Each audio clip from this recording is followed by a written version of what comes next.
The period that came next for this for me was the most painful ever in my entire life. As you've already seen, that's a pretty high bar, and it's just going to get worse as the story goes on. I realized I had suffered really, really bad PTSD.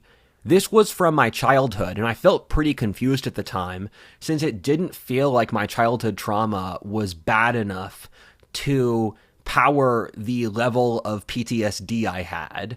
My entire existence felt like suffering. I cannot overstate that enough. You don't know what suffering means. You can't understand the depths a person can feel pain. Things you never thought were possible are. I've felt pain so horrible it feels as if I've entered a different dimension of space and time. It feels like my blood's on fire at once, like my soul's been cut in half and its intestines are spilling out. Like the entire periphery of how I perceive consciousness is an excruciating pain, as if every atom in my body is held together by suffering, in which I somehow survive and don't rupture. It feels as if the entirety of suffering itself, it appears as if the entirety of life itself is suffering. Like life is a cruel joke, as if the suffering enters your own eyes, and so you can only look upon the world in pain. Whenever you sleep, the memories come back in a flood. You purposely keep your eyes open as long as you can so you don't see the monsters the night brings. That whenever you dream, you're killed by an angry god that hates you. That your nightmares are so horrible, they could never be put into an R-rated movie and be shown on the screen. I had nightmares every single night for years straight, with stuff like demons eating out my own intestines, goblins ripping me apart, or being chased by monsters. Sleep, or its absence, is the worst part of PTSD. The hours of shaking in the shower before you can sleep. The permanent suffering at all times is the worst. I felt constant muscle pain for years straight, and that my arm and leg muscles were in so much pain it felt like a giant iron nail was shoved inside them. Sleep was so horrible. For years straight, I could barely catch any sleep. I would frequently have multiple nights a week where I had no sleep, and it was not uncommon for me to not be able to sleep 2 nights in a row. Nighttime's the worst part of PTSD. Whenever the night comes, you're just filled with horror as your blood pressure and your pulse increases, and you start to feel a terror you can't explain or stop. It feels like it felt as if there are multiple sub-personalities inside of me. It felt like I was in a constant hostage negotiation with someone inside of me that I wasn't in control of, that kept on holding me hostage. That my body wasn't mine, and the slightest thing that would go wrong, I would lose physical control of my body. There were about a dozen times I literally did lose physical control of my body due to hitting a bad trigger. I faced thousands of little horrors in my life that would ruin someone else. I keep on trying to talk about it since I'm trying to come to terms with suffering so enormous I can't even encapsulate it. I have spent years going to bed and waking up with complete nihilism and self-hatred. PTSD forces you to feel immense guilt and horror at all times. It's not rational. You still have to feel it. It's one of the worst parts given you know it's all irrational, but at the same time, you can't stop it. The cycle of powerlessness with PTSD is so cruel. You overthink about PTSD, which makes it worse. You can't stop it. I would never wish PTSD on my worst enemy. The constant self-loathing and self-doubt with no end. The worst part of PTSD is it just never stops or turns off. You're just in debilitating suffering no matter what you do. I felt the most pain when I felt good. Due to the way PTSD works is your fight or flight mechanism's always on. And so when that mechanism starts to relax and you start to feel good, it kicks up again. I was stuck in a permanent loop of hyperarousal, which ironically stops you from actually being aroused. I just wish there are words that could express the amount of suffering I've felt. The complete hopelessness, terror, pain, and horror. I wish there were words that could make the thousands of nights where I faced this easier. But there aren't. No words can explain what has happened or how it felt to you. The years after years of hoping my PTSD would get better, as it gradually did, while still leaving me in terrible suffering. I keep trying to explain something that can't be explained. You just need to know that physiologically hell exists, and I've already lived there against my own consent. 3 years after I did ayahuasca, the time period for 3 years after I did ayahuasca were so horrible, especially the first year. The second year was pretty bad too. You'll get there. The fall afterwards was so difficult, and I'm so thankful I made it through. And through all the horror, I forced myself every day to say, Rudyard, when you get out, you will thank God that you survived this time period.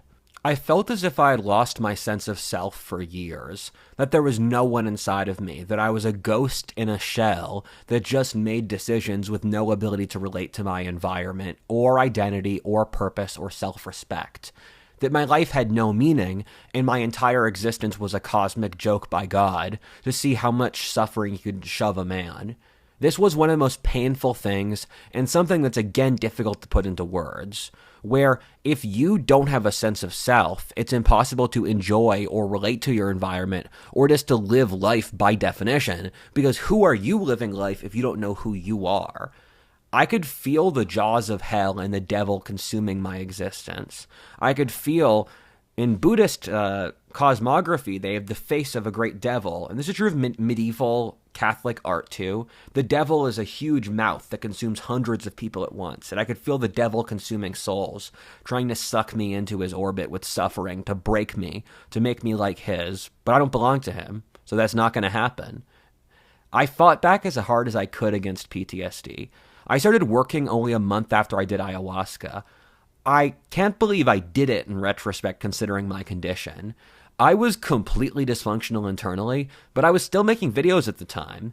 I was still reading 70,000 pages a year and working with my business contacts, none of which knew I had PTSD. Somehow, although I was suffering more than I could ever imagine possible, I was still able to excel and succeed. I must have a pretty sharp distinction in my mind. I must be pretty good at compartmentalizing. I remember hundreds of days I could barely hold my eyes open while I worked. Hundreds of days I forced myself to work, although I hadn't slept the night before. I didn't trust my family, so I needed to make my own money to support myself. I forced myself to work because I needed something to not go crazy. My life was too subjective. I needed something objective to not go mad. I would go crazy without work. My life, it's just the few moments of peace I felt were when I was working so I could enter into a flow state and I loved my job. And I was making bank at the time. I was making like $300K. It was awesome. I had a pretty good lifestyle back then. And my suffering was so enormous, I immediately tried to find methods to allay it. And I had a previous therapist who was a leftist who tried to drop me when she realized I was a conservative almost immediately. And I found an amazing EMDR therapist. And EMDR is something I cannot speak more highly of. I know it works for some people and not others. I have suspicions there are different types of EMDR that work significantly better than others from what I've seen. And the way EMDR works is that they move a wand in front of your eyes, which hacks into how your brain processes information, because our eyes and how we perceive our environment controls how we perceive consciousness itself. And EMDR is incredibly effective and is the only form of therapy to deal with PTSD that the Veterans Association has okayed stamped. And I frankly think EMDR and ayahuasca are both breakthroughs in the field of human psychology of a historic level of importance. We've forgotten how to rewire the human brain and human psychology, and thus our society is falling apart because we've been consumed by these negative psychological archetypes. And EMDR is very effective because after a 2-hour session, you rewire how you process information. For example, if you were molested, you could say, I feel like a slut. You logically know that's not true, but you emotionally do. So you ask yourself rationalistic questions about why you believe yourself to be a slut. And then by the end, you force your subconscious through moving the wand to realize that it's not actually your fault. And basically all of EMDR leads to the point that you need to stop taking responsibility for things outside your control. Because the nature of PTSD is that PTSD occurs when something outside of your frame of understanding occurs, which forces your mind to constantly assess for things outside of its understanding, which is hell. Because if you can never feel safe, that's psychological hell. And so what EMDR does is it basically tells you there's a traumatic experience, it's not your control, don't worry about it. And almost all of the EMDRs I've done were basically trying to get me to stop blaming myself for things outside of my control. And I had a really great therapist who did a wonderful job of cleaning me out. I like to thank him for basically saving my life, and that EMDR saved my life, and it's why I'm here. And I'm so much more vastly better off than I was 4 years ago or 3 years ago. I feel so grateful, and I can only thank God that I'm here. And yeah, it's just a beautiful thing when things work. And EMDR taught me that how we perceive reality is dictated by unconscious narratives we don't even think about. This is true, obviously, for religion and culture and stuff. But before I did ayahuasca, I never realized that I hated myself. But then after I did ayahuasca and started doing EMDR, I realized my innate subconscious self-loathing that I wasn't attached to was such a powerful force in my life as to overpower literally everything else, to control me with PTSD. The journey with EMDR forced me to come to terms with that our entire civilization has these negative psychological beliefs that are just killing us. This was the start of the Shatter the Glass video I recently made. EMDR was such a long and painful journey. I still feel PTSD today somewhat 3 years after this started. Hell, when I wrote this script, I felt a little twinge in my arm and my shoulder, but I can say with complete certainty that EMDR saved me. I make this process sound way easier than it was, given even though I have spoken about how horrible it was before, words just can't convey how painful this was. I still can't believe I was able to have an active life at the same time, and no one in my networking or business circle or people who watched my channel knew how bad my PTSD was. At the time, I was living in this 5-bedroom penthouse in Midtown Manhattan with a bunch of Indian tech bros from Dallas. They were fun guys, and it was a great deal. I got a relatively cheap, I could stay there relatively cheaply because one of their buddies was out of town. But none of them knew I had PTSD. Side note, when I was in New York, one of my buddies took me to one of the most prestigious nightclubs there. I paid $500 to enter, and God, I envy the lifestyle I had back then. That was so much fun. Then once I got in, we got a table. I got blackout drunk. The club uses a ladder to put up a disco ball at 2 a.m. I climbed up the ladder before they could to mog the disco ball, and then they pushed me back into the club, and I would make fun of people for being there as if they were silly and stuck up, and I would say, "Who are you? Why are you here? And what is your story?" Because I was drunk and I was bored. The girls were 7s at best. Clubs suck. You should never go to nightclubs. I've been to lots of nightclubs. They are never worthwhile. The girls are not attractive enough. It's not a good place for game. You can't talk. The music's not good. Everything's overpriced. You should just never go to nightclubs. That is a true lesson that I have sacrificed for you. I have been to the club like 50 times and never enjoyed it so that I could attain enlightenment. So now you no longer have to go to the club. Man, the summer of 21 in New York City was so much fun. That was a crazy time because there was so much cheap money due to the COVID financial boost that was just floating through high-risk investments like tech. I had so many friends who raised ridiculous sums of money because my my social network through Matt was tech-based. I literally had a friend who raised $20 million in order to make a crypto hedge fund to save the climate. It failed within 4 months. I know I was 19 and I have honor, but part of me wishes I raised money on some BS buzzword company. I had multiple friends who would throw $7,000 parties where they did stuff like bringing a pony to a party, where they brought it through the elevator to an apartment, and they made the pony have reindeer horns for Christmas, and we petted the pony. That was fun. And I was part of a rightist organization that was trying to form an American colony in the Balkans. That was fun, and they had one of the best communities of people I've ever met. and it fell apart very rapidly due to leadership struggles. I've integrated the failings they've done into my current leadership structure, though. And New York City felt like fun that summer, but as time passed, the vibe really changed. The air grew evil in a palpable sense. The city's culture was rotting and going mad before my own eyes. I could sense something really, really bad was about to happen. It's the air got tense. I guess whenever something bad's about to happen, I can feel there's tar in the air psychically, where I have a sort of sense to pick up when places are going to go to hell. It's how I got out of Peru at the right time. Why I went to China the last year before they closed their border to Westerners.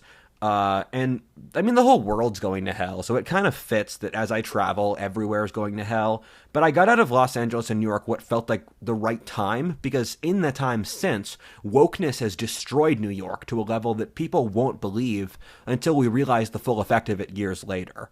And they've had stuff like, there's stories of them trying to ban wood-fire pizza for environmental reasons. They're making a surveillance system where they check people's social media for their posts. And mass immigration and crime issues have destroyed the city. I have friends who lived in New York for decades, and they're never going to go back. And it's so sad, because I'm from the Northeast, and I've seen the Northeast fall apart in real time.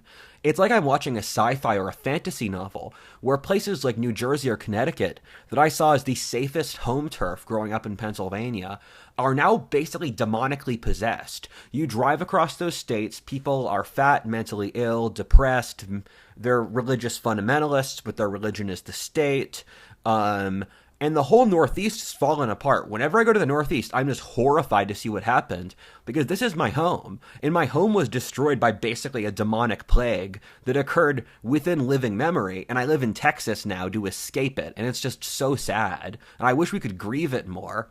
And I tried to ignore my suffering through work, reading, and traveling. Matt D and I traveled around the world together. I was trying to avoid drama with Jennifer back in Pennsylvania, and I also permanently cut my mom out of my life. Matt and I went traveling around the country to Mexico and Thailand that year. So much happened, but in the long scheme of things, none of it's actually that important to your sense of this story, so I'm going to cut it out. After a year of excruciating pain, I faced even more pain that summer. Yay! I called it Heartbreak Summer. I had told my father that if he wasn't careful at managing his schedule with his girlfriend, that I would have a PTSD attack, because my PTSD is triggered by powerlessness. He refused to tell me the schedule, and so there was a point when I lost physical control of my body at his house, breaking into screams and muscle spasms. Jennifer said I was doing this for attention, that I really didn't have PTSD, and that he shouldn't listen to me. I told him he wasn't my father anymore, and that I would never speak to him again. We had a conversation with my therapist 2 weeks later, who patched things up. I had also broke things off with a girl who was disrespecting me, so I was looking for something interesting to do to not think about the heartbreak. For people who would like to give me responsibility at this point, I can tell you with complete assurance, I have lost PTSD triggers. There's no trigger at this point that can make me lose control of my body. I'm informing you where if you would like to put me in a position of responsibility, the PTSD is no longer an issue.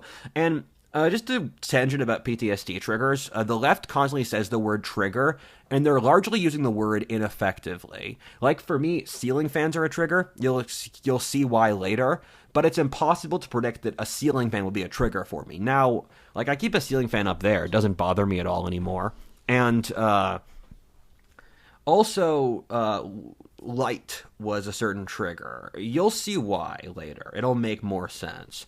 But yeah, you can't build society around PTSD triggers, because I've had really bad PTSD, but you have to move on, and exposure therapy is the thing that works. So actually what the left says is the opposite of the truth, where let's say if you're a black person and you have PTSD against white people due to slavery, I don't know, the left says stuff, you should talk to nice white people. And that is what will end your PTSD against white people.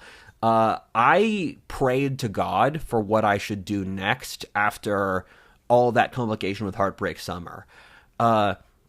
I knew I wasn't going to stay in Pennsylvania due to family drama, which was my earlier plan. I didn't really like New York that much. It's too crowded. I don't like cities.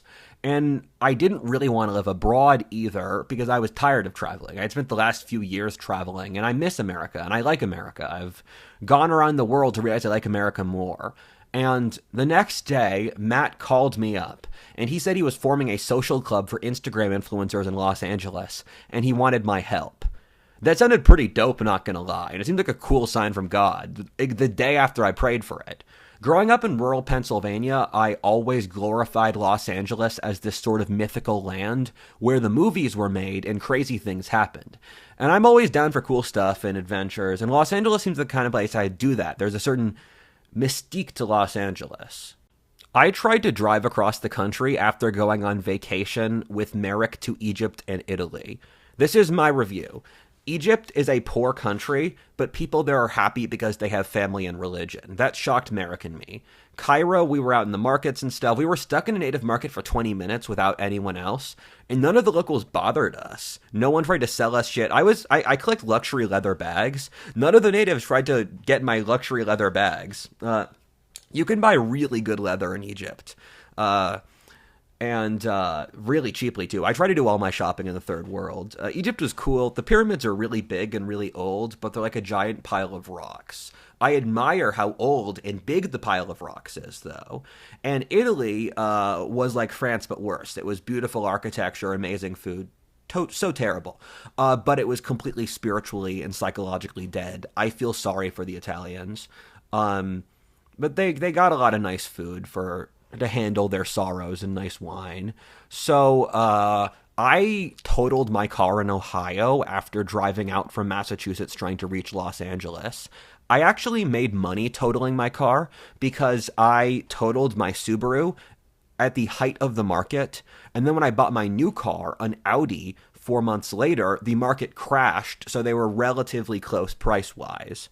And that one crash raised my car insurance with my Audi for $8,000 a year. And I am merely venting this because I would like to vent my frustrations with this. Apologies, we can move on now. And I initially hated Los Angeles. I saw it as an ugly place with terrible architecture filled with mean people. The one mitigating factor, or the two mitigating factors, are the incredible climate and the beautiful people.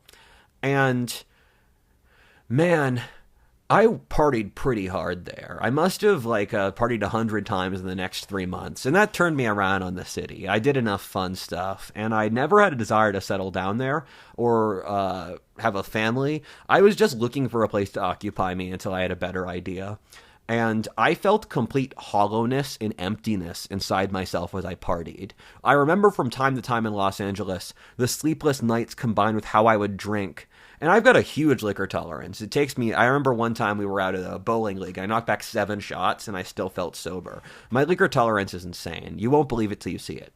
And I just remember feeling complete emptiness and sorrow because I did not actually enjoy being a degenerate. And I've consistently found from hundreds of test cases that partying and degeneracy is overrated. It is only fun when you do it with friends who you find close.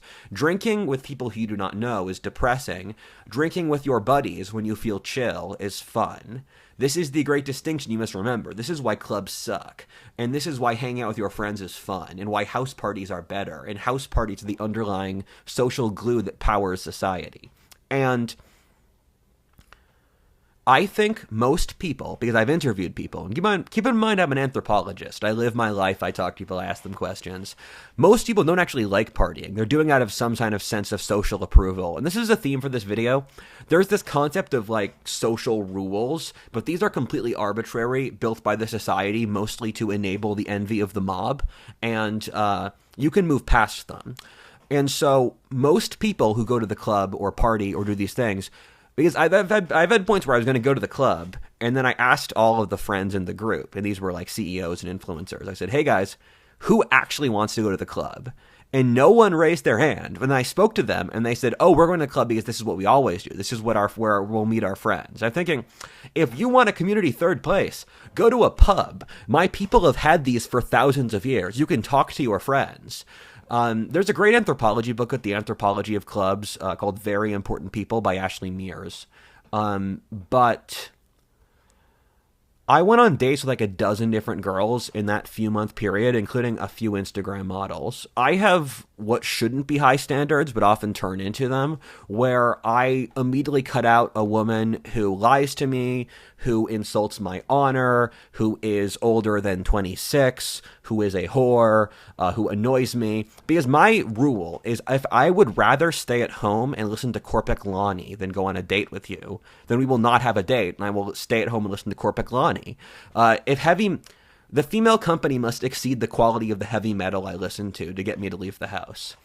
And I basically filtered out all the women because none of the Los Angeles women could pass that pretty easy test.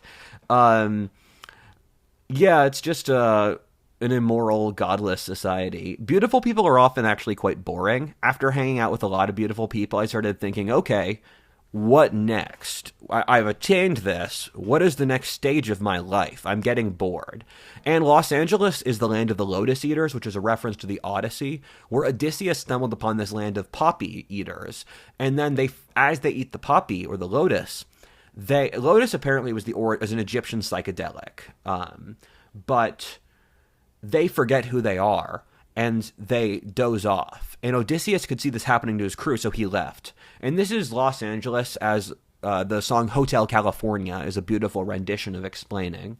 And Los Angeles just kind of consumes your soul. It's this strange magical land which consumes psychic energy from around the world and turns it into repetitive corporate slop.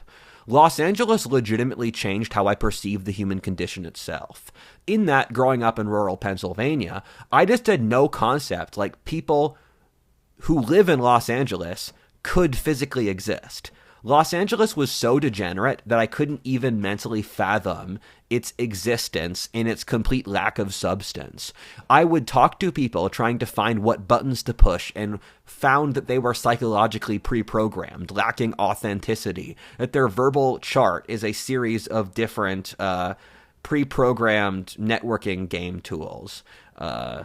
And it's not even an organic society, but rather a bunch of corporate slop that people put on to appear cool, but there's no idea what cool is because they hate everything. Because if you want to really be cool, you should follow the fashion of Louis XIV and the 18th century French aristocracy. They have objectively better taste than you. You could look at Periclean Greece, you could look at the Taoist art of China, and yet you wear a hoodie, and yet you vape. So I got a lot of crazy stories from LA, man. I was wilding pretty hard, but that's a different story. Los Angeles is a fantasy land with very poor set design. The buildings suck, but there's lots of cool stuff that happens. They need more fields. They need more Romanesque architecture. I remember cleaning out maggots out of my Airbnb. I was hanging out in a Crater hype mansion with a degenerate pirate homeless guy who ran it, and I taught him business management. I was briefly based out of Beverly Hills, which I always saw as insane coming from Pennsylvania. I never thought I'd even go to Beverly Hills.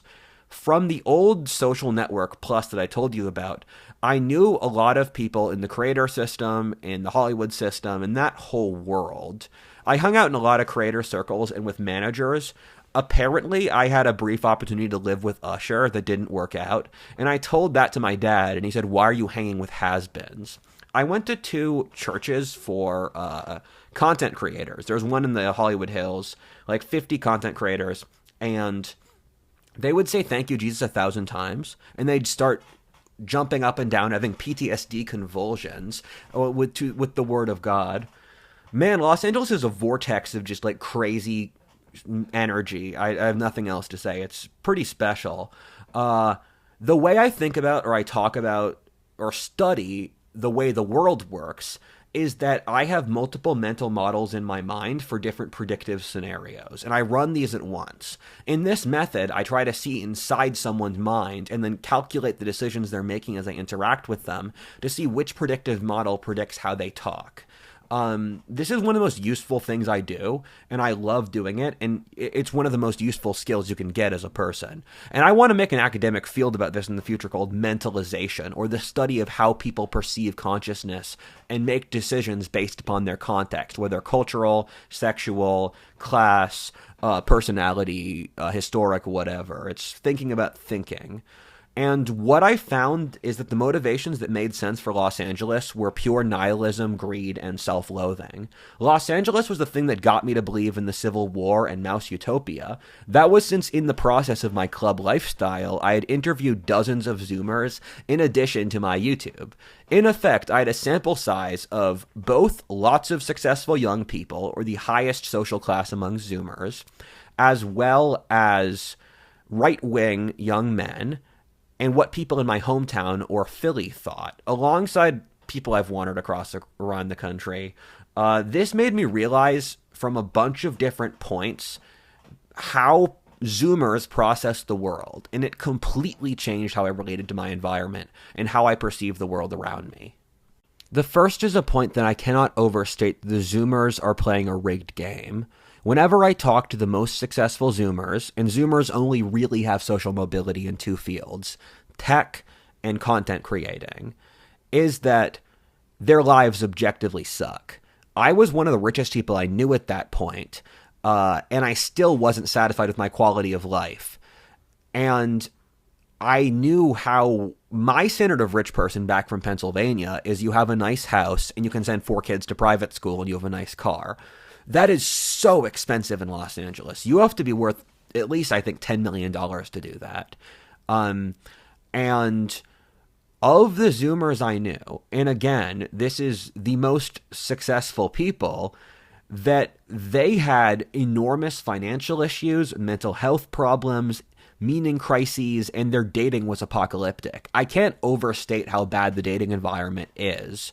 And I've tried to convey it in these videos to warn you, because I saw a tiger. There's a tiger outside our village. You should be scared. And of the 800 contacts in my phone, 90% of the Zoomers are single. And again, I interview these people. When I interview someone, I want to figure out who you are as a person. I want to know what motivates you. I want to know what your fears are, what your worries are. I try to listen to people, and when you listen to someone, you disarm yourself. You don't judge them. And I knew lots of super handsome male models, successful, charming, single CEOs, content creators. I knew a lot of great dudes, just holistically, very charming.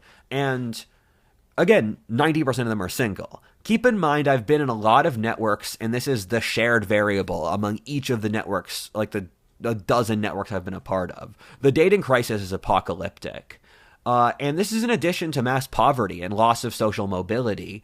It made me realize a civil war was imminent because we can't keep going like this. If this was the best of demographic, what's going to happen to everyone else? Because I have lots of friends from working class backgrounds, and everyone they know is just completely screwed. Because even for upper middle class, college educated people, the people I know who go to Harvard, they're still fucked up. Something very, very bad has just happened, and we're trying to ignore it. And Los Angeles is also the thing that got me to believe in Mouse Utopia. That was since when I was looking at the actions of the people around me, and they didn't make sense through the lens of self-interest. There was just too much overt nihilism for no gain. Nihilism and envy had become motivations in their own right, overpowering even self-interest. I saw the decline of cultural identity to the point where Mouse Utopia was the only explanation that made sense.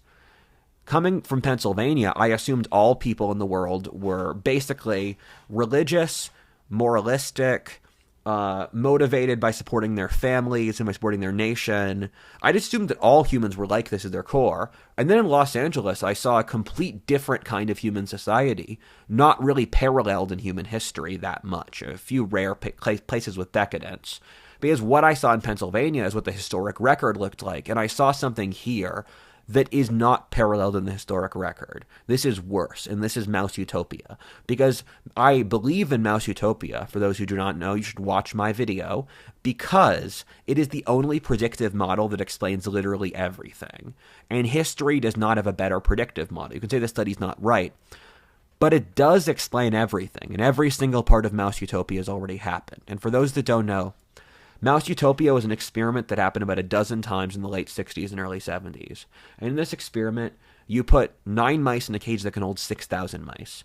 Then, what happens every single time is that the population hits 2,000 out of 6,000, and then the mice start going crazy.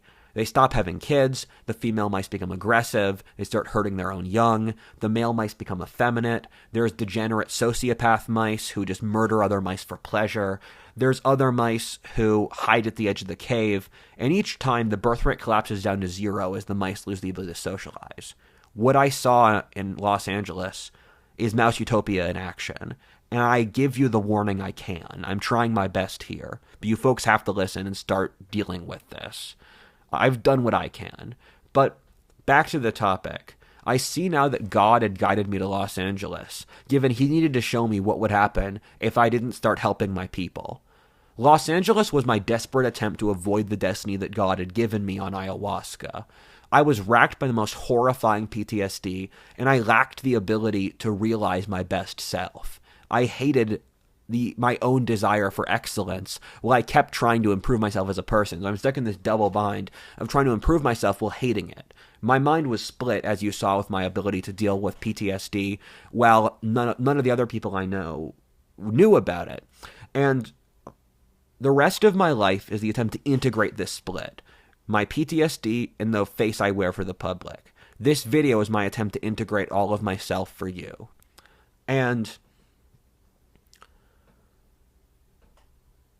I acted like a degenerate with other degenerates because I was purposely trying to avoid my destiny by doing the thing that was the most basal. And it was my attempt to say no to the scale of the world.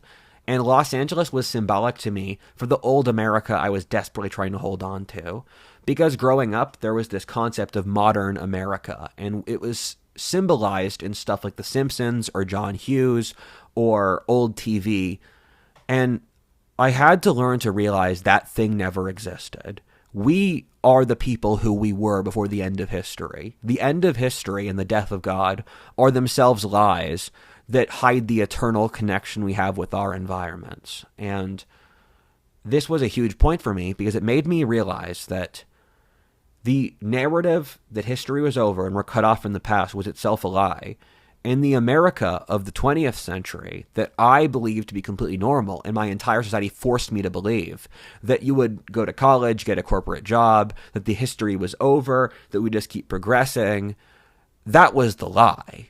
The world we lived in was the world I read in Greek mythology or King Arthur or across history. The game never stopped playing. We just got silly, and now we have to wake up. And because I grew up in a Christian environment, and Christians would talk about degeneracy and chaos, and I was always torn between my parents' identity, which was more conservative, and the society's cultural values. Because my parents are more old school, same with where I grew up. So I was always trying to figure out these two things. And Los Angeles was a huge moment because I was investigating the lie I wanted to believe, which was that the old America was real. And when I went there, I realized it was completely hollow, and none of the people there were capable of understanding its own innate hollowness. Thus, the structure would continue to get worse because no one could fix it, because no one even understood the problem. And Los Angeles made me realize that the lie I've been fed by my society, that hedonism is meaning. We believe the more you party, the more you fuck, the more money you make, the happier you are. That's not the case. I've tested this thesis. And it forced me to realize that the values I was given by my people and by my family, they were the real thing. This modernity was just a lie forced on us against our own consent that we acclimated to. And when I could come to terms with this, I'd realize that the innate heroism and desire for God were the things that had actually protected me over the course of my life. Because when I saw the failure of Los Angeles, I saw the failure of the old dream that had been forced down my throat in my childhood of being Nietzsche's last man. Funnily enough, I've never read a single book by Nietzsche. I take concepts here and there. And I can't overstate the importance of that point. The social club didn't work out, partly due to a leadership squabble, but also because we had a 90% flake rate in Los Angeles that's consistent there, where we would invite like 70 people to a party, and then like 10 or 7 would show up. Or we were working with multiple agencies to like harvest people, and then it's just impossible to get anyone to show up. It's not just women. Men are also pretty bad there too. And it's crazy because in Pennsylvania or Texas, it's the opposite. 90% of people show up to events, and it just Los Angeles culture. You might say there's a degree of resentment I have here, and that's completely accurate. However, Los Angeles also is objectively terrible.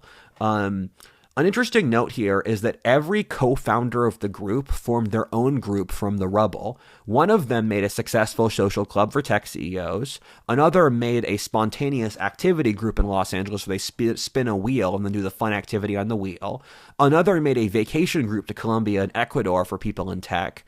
And I used the stuff I learned from this group nowhere in the rightist organizations I formed afterwards.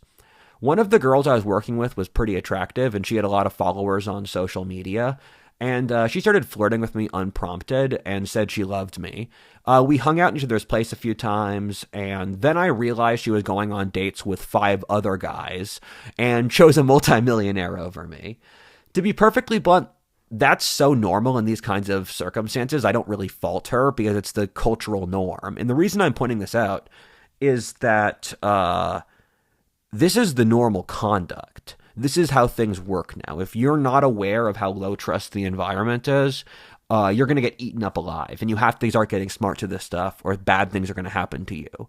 This is not if, this is a when. You need to get sharper. And so I have no faith in upper class women at all. 90% of the time they flirt with you. They're really either doing some kind of social game, or they're trying to get attention farming off you. It's happening like a dozen different times, so whenever I have an upper class woman flirt to me, I just assume it's some kind of trick. The lower a woman's social class, the better she is as a person, I consistently find. Los Angeles just holistically made me very cynical about dating. It took a lot of time in Texas where people are nicer to get me to trust again. So after my old friend group fell apart overnight, there was no longer any strategic interest for us hanging out. And in classic LA fashion, I started looking around and thought, why am I still here? All of my friends went their own directions. And I knew I had to leave Los Angeles when I would fantasize about firebombing the city on a daily basis. My friend Dave Hamilton, who runs the think tank that puts on conferences for the military and politicians, invited me to a conference he ran for the Air Force in Austin, Texas. I fell in love with Texas immediately and moved to Austin a month later. I'm so glad I got out of California, and moving to Texas was one of the best decisions of my life. I cannot speak highly enough of that state. Texans are kind, honorable, hardworking, and smart. The state is affordable, pleasant, beautiful, and I can tell that this is the place of the future. It's an honor seeing Texas develop as it is, and I would like to do whatever I can to help the state of Texas. You have my loyalty as a Pennsylvanian, a future Texan or current Texan. And I've been around the world, been to 6 countries, 7 states, and Texas is the best place I've seen in the world. I'm just going to say it. This place has got everything going on. The one problem is the latitude of fucking North Africa. Austin's at Cairo. It's so hot here. If I always wish there was a Texas, like a further north, up at the latitude of Iowa or something. But that area is too Germanic to have the Celtic, Virginian, warrior, cavalier, Texan spirit that powers the state. It sits at the boundary between the Great Plains of the South and Mexico to get the best of each culture. I'm not going to flatter Texas too hard, though, because I know that if the Texans are rich for too long this century, that their insufferable arrogance will kill them in the same way as California was killed by the state's narcissism and solipsism and delusion, where California was a perfect place a century ago or even into the 1970s, and then it died. And Texas is a wonderful state now. Just don't mess it up. This period was also instrumental in that I met most of the people who would later become the leadership for the conservative faction I founded later, or the people who became my new best friends, who are capable, intelligent, moral, and driven. I could never have asked for better men. I shed all of my previous friend groups, whether Los Angeles, plus Tech, Pennsylvania, college, among others, and the only close friend I kept was Merrick. And Merrick and I became incredibly close as he was instrumental to every part of my life, and he is one of the few friends I kept from earlier. Thank you again, Merrick. And he started working more integrally in my business. But it's really sad that as you develop as a person, you have to leave behind your old friend groups and your old contacts. Because I found as I improved, I didn't want to, but they just didn't understand the person I was changing into becoming. And it's sad that you'll see someone from your older life and they don't know or understand who you are as a person. They knew who you were a few years ago. And it's especially sad when the people who you thought you were close to when you were younger are not actually happy when you succeed. Because that's what I consistently found. I went back to my high school once, and then this was after my channel got big and I hiked the trail. Before I was a conservative, and a lot of my former friends started insulting me, trying to drag me down for hiking the trail, saying I didn't walk far enough or bullshit like that. And there's a funny part of this story that my friend Lord Miles Rutledge, a professional English adventurer who many of you would know, we had been friends for a year, and I was supposed to go to the Wakhan Corridor with him along the Afghan-Chinese border. We were going to be the first Westerners who went there since World War II.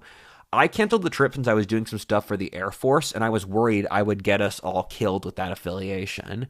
I had a major turning point at this part of my life where I no longer wanted to die in battle, which was my fantasy ever since high school, since I realized that I was too important to too many people that would be irresponsible for me to die. And Miles was captured by the Taliban for over 6 months, and I was terrified and just assumed he was dead since I had heard nothing else. The two people who were contacted to make the decision about Miles and whether or not to get the CIA or MI6 were me and my friend Callum from Lotus Eaters, Sargon's show. And we made the decision to not contact MI6 and the CIA, since any help we would give Miles and make him look like a Western spy. Callum drunk called me and just gave me all the lore when he was blackout. It was hilarious and cool. Thank God, 6 months later, Miles turned out to be fine, and the Taliban, in fact, had treated him incredibly well, better than American prisons. They let him have DoorDash, a manservant, and a PS5. They also gave him a gold mine that they didn't want to give to the Chinese.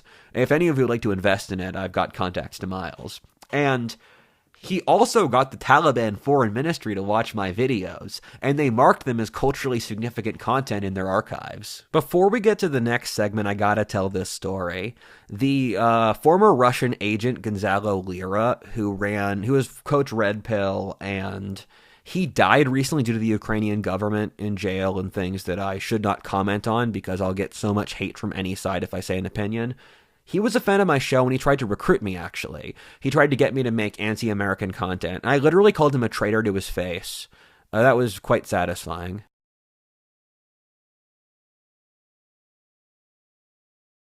The next part of the story is something I had never anticipated. I keep on saying different parts of my life are the most painful, since my whole life has been so incredibly painful. This is definitely in competition for being the top competitor, both living through it and having to psychologically process it as an adult, where there were a few times before I had sex, and in the middle of it, I started having a PTSD attack, with PTSD memories flooding back. I apologize for the women who had to see that, but the visceral disgust of the memories really stuck with me. There was this moment when I was in Texas where I thought to myself, if I was raped as a child, how would my life be different? I wondered, since I had previously had PTSD upswellings of memories that I had been raped as a child that I had repressed and thought I was just being silly and making stuff up. PTSD promotes so much paranoia. Some of the paranoia is justified, others haven't. One of the difficult parts of my life is I'm innately paranoid, and then reality throws me paranoia and weird things. Like, I didn't expect to see the collapse of civilization in the last 5 years. I didn't expect things to get this bad. So childhood makes me paranoid. Adult life makes me paranoid. And I thought that I would have memories of getting raped. I thought I was just being silly, because the memories with PTSD, it's just an emotion. You have to heal more to translate the emotion into an actual memory, because your mind needs to heal. And by that point, I had spent a year and a half in trauma therapy, and the memories came out like a flood. The night where I remembered it all was one of the hardest nights in my lives. And people repress memories when they have extreme trauma because they can't handle the memory, and they just hold it back, and they get stuck inside of them.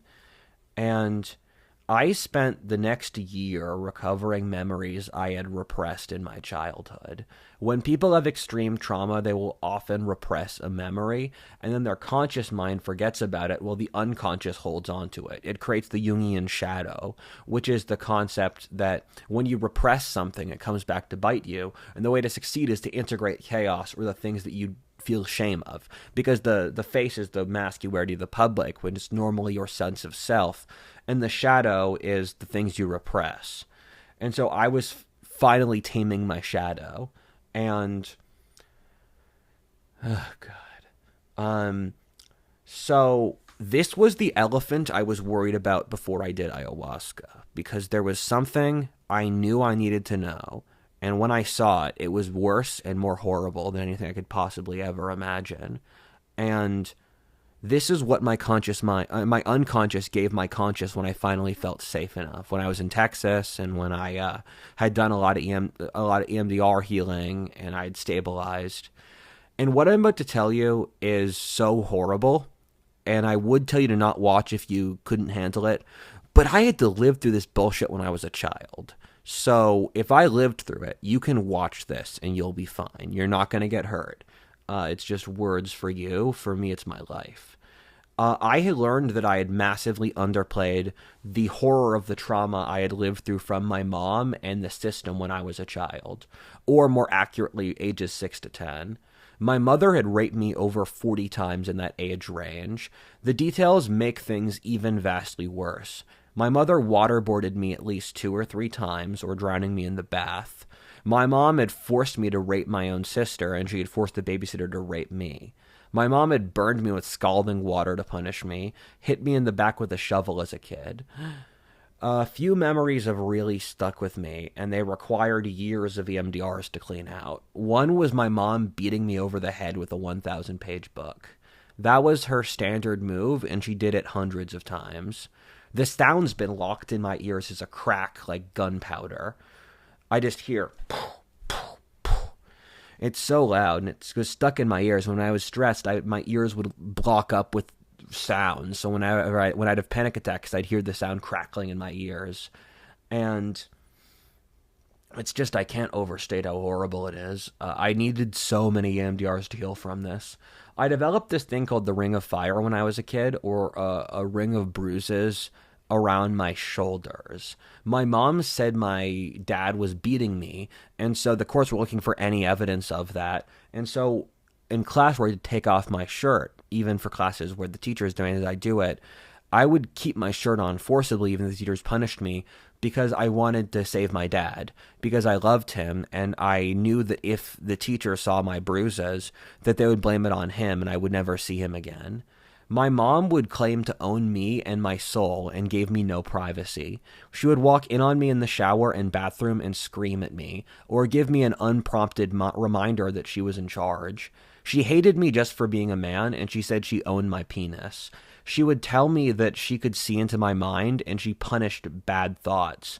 My mom unironically practiced black magic. She was doing satanic rituals when I was a kid. I know this. I've seen it. I have photographic memory. I remember. This is all real. She believed that she practiced magic, and she did. I don't know how effective it is, but it objectively happened. As said before, my mom would drown me in a bath a few times, and that was one of her favorite methods to torture me. She used it to try to get me to break me. Her whole goal was to break me. And there were a couple times where I did something she didn't like, and then she just drowned me. My mom would also hold me down and smash my head against the bathroom floor repeatedly. This was really difficult for me to move past, and I still have nightmares about it now. There was an experience that bordered on spiritual where my mom was smashing my head against the bathroom floor and I passed out from the suffering. I basically psychically orgasmed from how bad the pain was, feeling ecstasy in the suffering. I found that this was one of the most difficult things to heal from with PTSD, where PTSD is often like an addiction. And so I was addicted to just the extremity of suffering as the adrenaline kicks in, because at least I felt something. In my entire life, I felt numb from the PTSD.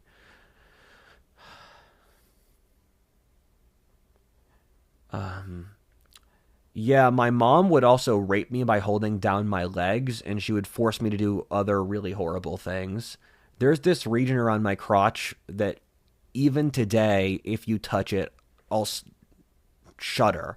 It's a real issue for massages. The masseuse will just touch a part of my body, and I'll have to refrain from screaming. The last girl I was with, she was sleeping over, and then she just touched my shoulder. My shoulder just started shaking uncontrollably, and I had to leave the room. And yeah, it's not good. And my mom, she would keep beating me until I basically passed out and gave up, because her whole thing was she wanted to break my will. And she used the 1,000-page book, and she would chase me through the hallways when I tried to run away, and she was taller than me, and so she outran me. And I remember screaming, "Please, Mommy, please stop. Please don't touch me, Mommy. Please, please, please." I periodically still say, "Please don't touch me" in my sleep, and as a knee-jerk reaction. Like if I'm driving and a driver does something that freaks me out, I'll say, "Please, please don't touch me." It's something that's just unconscious. My mom would just keep beating me harder and harder without saying anything. She just did it. And whenever I'd scream, she would say, "No one's ever going to hear you," because we lived in the countryside. Our nearest neighbors were miles away. So I'd scream at the top of my lungs and no one could hear it. I said before that ceiling fans and light are triggers for me with PTSD, where the ceiling fan, I would stare at it while I was getting raped, and I would just look at the ceiling fan, I look at the turbine, and I focused on that while my mom was raping me. And for the light, I would stare up at the lights at the house. And when I was in ayahuasca, I kept seeing the orb of light, which is symbolic for the sun, which powers all things, where just there's such symbolism inside light, because light conveys.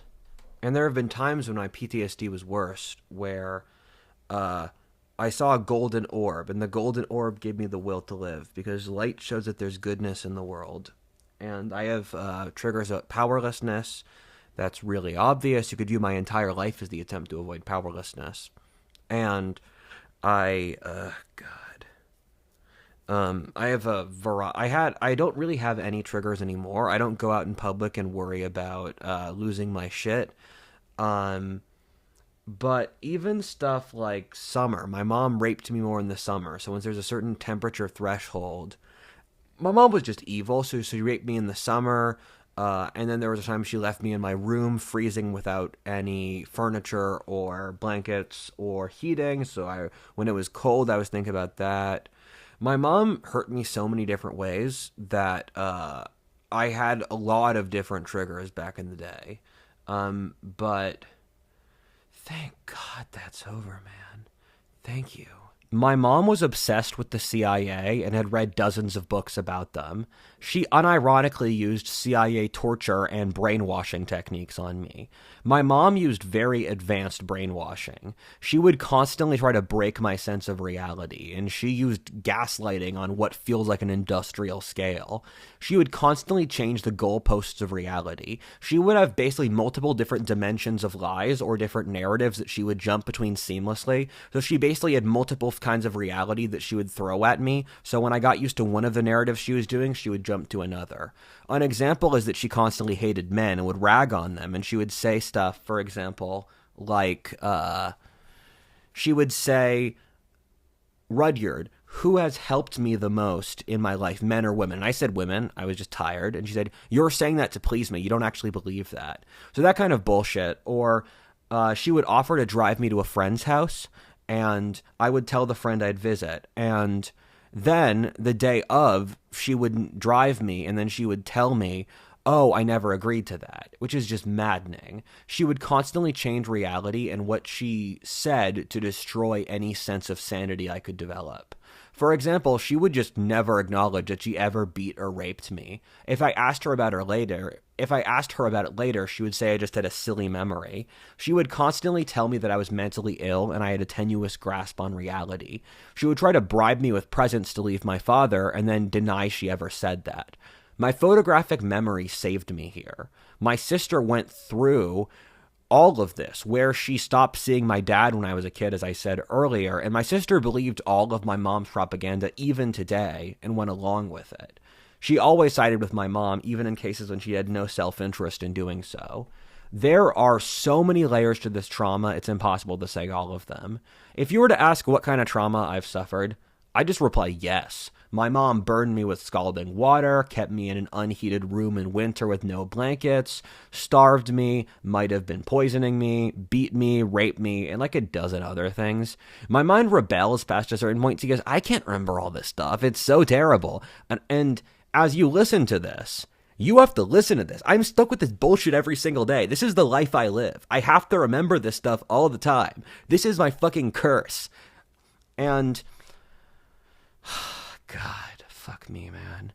My mom said she tortured me because she loved me. She told me God told her to do it, and that by torturing me, she was having an enormous impact on history. She said that God told her that no matter how cruel and petty she got, it would have an exponentially positive effect on history, and so she had to torture me as much as possible. And she attributed cosmic importance to me. She said that by destroying me, she was destroying men. And she said she kept on removing her responsibility for the situation and the locus control, where she said she wasn't doing this. God was forcing her to do this. Because when God gives you an order, you do it. And my mom is a literal schizophrenic who has multiple inner monologues operating at once. And she would alternate between different monologues and narratives, between aggrandizing and self-loathing and other things. And I really can't tell how her consciousness works. From what I've perceived and what I've gathered, her mind is like shattered glass. I would not want to be her. I feel sorry for her. I still do hate her, though. And how she perceives reality is not how we perceive reality, and her is a warped, twisted version of healthy consciousness. So it's impossible for us to understand how she thinks, because she's become so...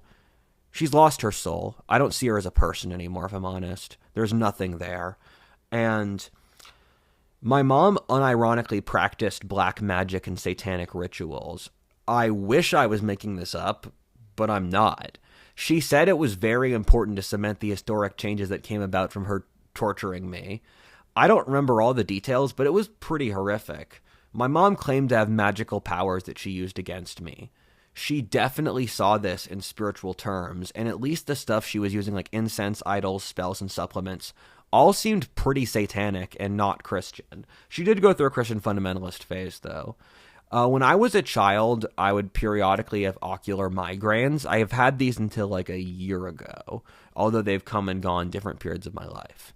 What that means is that I would get flashing lights in my eyes and then a crippling stomach ache for 3 hours where I go blind. This has happened to me hundreds of times in my life. And when these occurred as a child for me,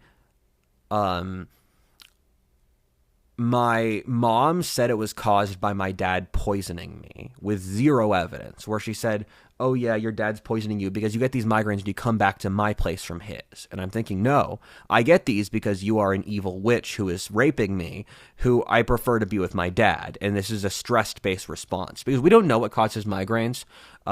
It could be anything, but for me, it's stress and anxiety. And I got a bunch of triggers. So when I was up in Peru, altitude's a trigger. So I had 3 of these migraines a week in Peru. That was horrible. And I haven't, as I said before, I haven't had one in a year. Because as I healed my PTSD, I got rid of the not the microphone, the migraines, because the migraines are connected to the memory of my mom forcing me to rape my sister. So I got the migraines when my mom made me touch my sister, and they started kicking in because I didn't want to do it. And so my body was trying to stop me, and then she made me do it anyway. And I'm sorry, Valentine. You were there too. You understood what happened. And I'm sorry. It's not my fault, but I'm still sorry. And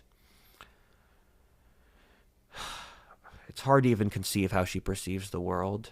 She's a very intelligent person. Remember that she went to Columbia University and was valedictorian of her high school.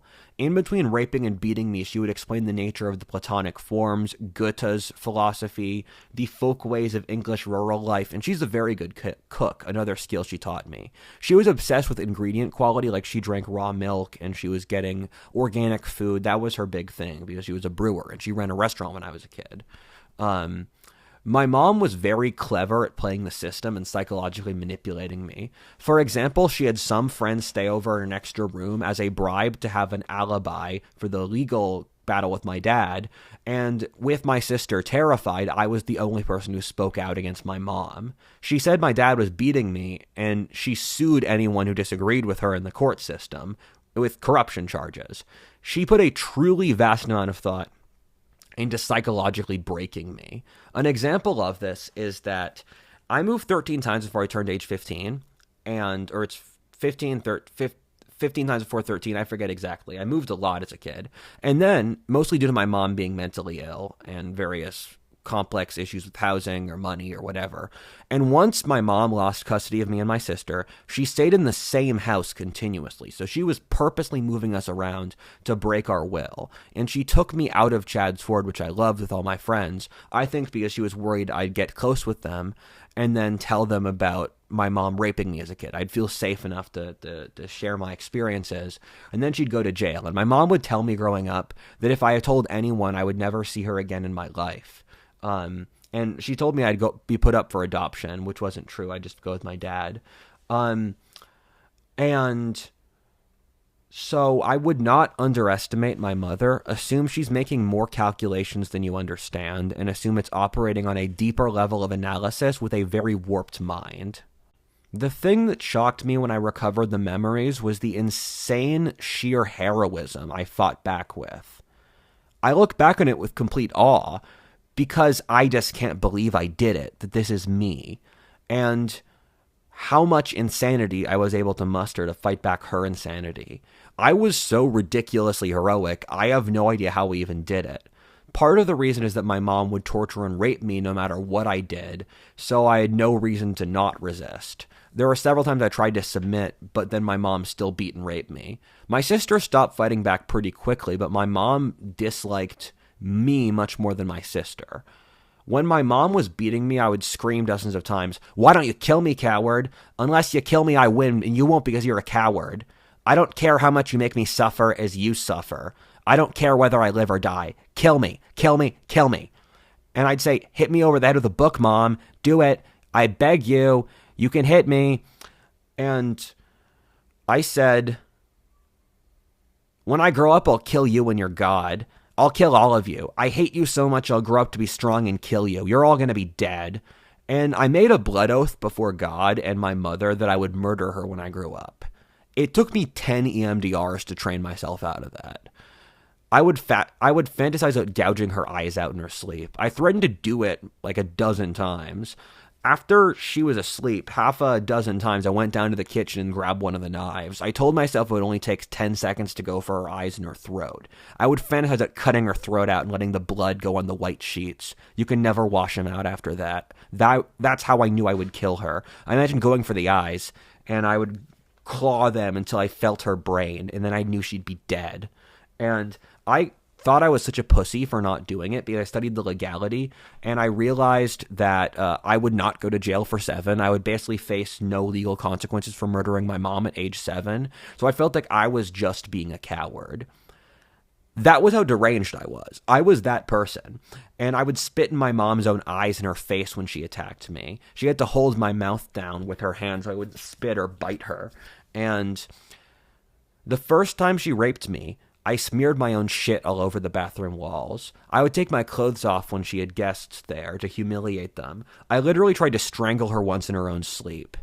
One of the things I learned is that part of the reason the Irish weren't used as slaves or indentured servants during the colonial period is that the Irish were known for a nasty habit of slitting their masters' throats in their sleep and then running for the hills, because they would rather live free than die in slavery. And it's crazy that the throat slitting thing, that was something I nearly did half a dozen times. And it shows how culture and blood can impart a group trait onto a child who's 6 who doesn't know any of this stuff.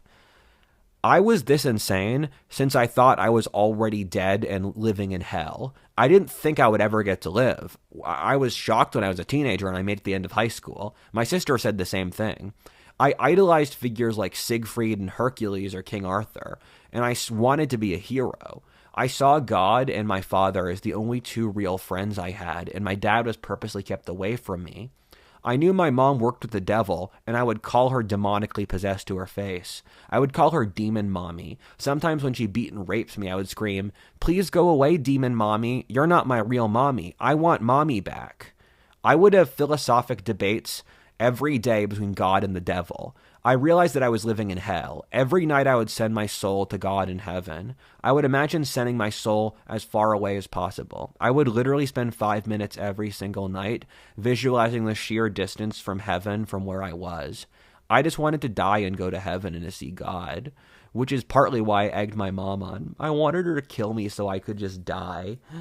And so I would constantly have visualizations in the shower, especially where I was talking to the devil, and the devil was around me at all times, and he kept on asking for my soul, and I would just put my ears and go blah blah blah blah blah blah blah, because I said there's no reason for me to trust you because I have no power over you. I'm completely powerless, so you're just going to lie to me. And my parents taught me a lot of folk tales and mythology, and I knew that you could never get through a deal with the devil. It's just always a bad choice. So I resisted the devil and I never listened to him. One of the most important and seminal moments of my life occurred in the trauma. I entered this sort of dream state as my mom abused me, and the way I was able to forget it was I processed all of the abuse, which my mom only did at night, as dream time. And so I thought, I would tell myself I never sleep, because if it happened at night, it was a dream. So my mind as a child categorized my mom raping me as a dream, although I really knew in my body that it was all real. And the dream world took on this bizarre life of itself that was so much more epic than my daily life. And it was so painful to go to school and have to pretend everything's fine, especially with the 2-hour commute at the time. I don't even speak the language. And my parents didn't teach me how to read or to tie my own shoelaces. So I had to learn all that stuff. Like, my parents were kind of out of the picture until I was 10. I caught up on a lot of stuff when I was 10. But I had to live in this boring school life. It was so saccharine, and saccharine is unnecessarily sweet, because everywhere the posters on the wall say, believe in yourself, follow your dreams, listen to your heart. And I hate them so much, because all the teachers said, oh, you can care about us, and we love you, whatever issues you have. And as we'll see later, that was all a complete lie. The system covered this up. And I can never forgive the sheer hypocrisy. And I was forced to live this double life between this insane fantasy life at nighttime and this boring Francis Fukuyama end of history, bureaucratic, managerial rest of life. I was forced to live a double life, and it's the origin of the split I have inside my personality between my external facing and the PTSD. And for the very important things that happened, I entered into this sort of mystic dream state where I actually had a relatively easy way to communicate with the spirit world when my mom was raping me, because it's such an extreme emotion, it kind of shatters your framework for how you perceive consciousness. I could explain that more if you'd like, but apparently, from what I've studied, a lot of the most advanced mystics were raped as children, because rape shuts down your brain and it hits the entire part of you. You are violated on such a deep basis that it kind of shuts down a lot of your concepts of sense of self, and it shuts down how you reformulate the universe. And I just can't tell you the physical side of this because you don't know how it feels to be shaking at night and someone touches your arm and it's like that. Or just feeling... Yeah, I just can't explain it to you. That's what it's like, but it's 1,000 times worse. And I would pray to God every night, and I would tell him, please get me out of hell, God. I know you sent me to hell, and I know it's not my fault, but I'll do anything if you get me out of hell. And God said, I'll take you up on that bet, kid. And then when the first few times my mom raped me, I saw myself in the future at my current age, and I couldn't believe it at all. And God said, Rudyard, when you become a young man, you will be so admirable. Your current self could not believe who you became. And God said, I'm so proud of you, and you're going to make it through, and you will get anything you want out of life. Just agree to make a deal now. And I agreed to make the deal not knowing what it was because my loyalty was to God. And if he told me to do something, I would do it. And I've had dreams as long as I can remember that I made a deal with a god before my birth in a blue room. And I stared at the god, and he had a specific task, and he would give me things, and he'd give me advantages to achieve the task. I just had to do it. It would be so horrible, but at the same time, it would be incredible. And the way time works is that I made that deal in the heat of the moment. And then because God can move backwards in time, it reset my life so that I had the deal. And so time can move both directions because God made a deal with me when I was being raped. And then it went back into the blue room. And the entire rest of the story is the deal I made in the blue room. It's the most important thing in my life. And when I was a kid, I remember my mom raping me.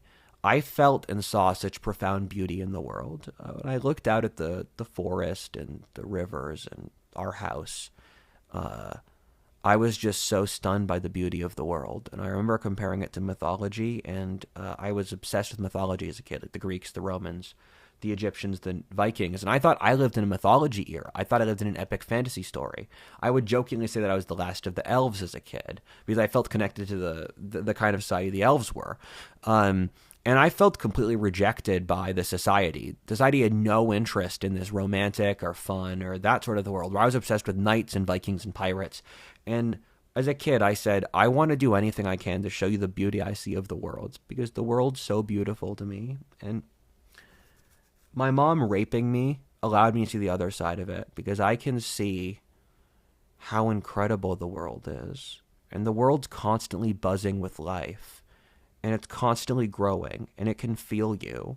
And it's so incredible. And if I can share you how beautiful I see the world, then all this suffering will be worthwhile. I just want to share how much I appreciate life with you. And my mom would say... She would say, you're the man of the house now. And she'd keep beating me, and she thought I was symbolic for all men. And she'd say, you're the man of the house now. And she said, your father was weak, so you have to be strong. And when I was 8, she'd beat me and fight me back. She'd egg me on. She'd say, fight back harder, Rudyard. Aren't you my son? You need to fight back harder. Is that all you got? And then she would say when I was 8, you're more of a man than your father ever was already. And our relationship was very strange. And incestuous is both the perfect word and the worst word for our relationship.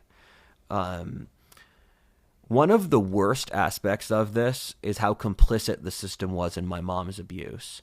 I had told about 4 or 5 custody officials in that Chester County sent all of these social workers to assess my family situation. They basically all covered it up except 1 or 2.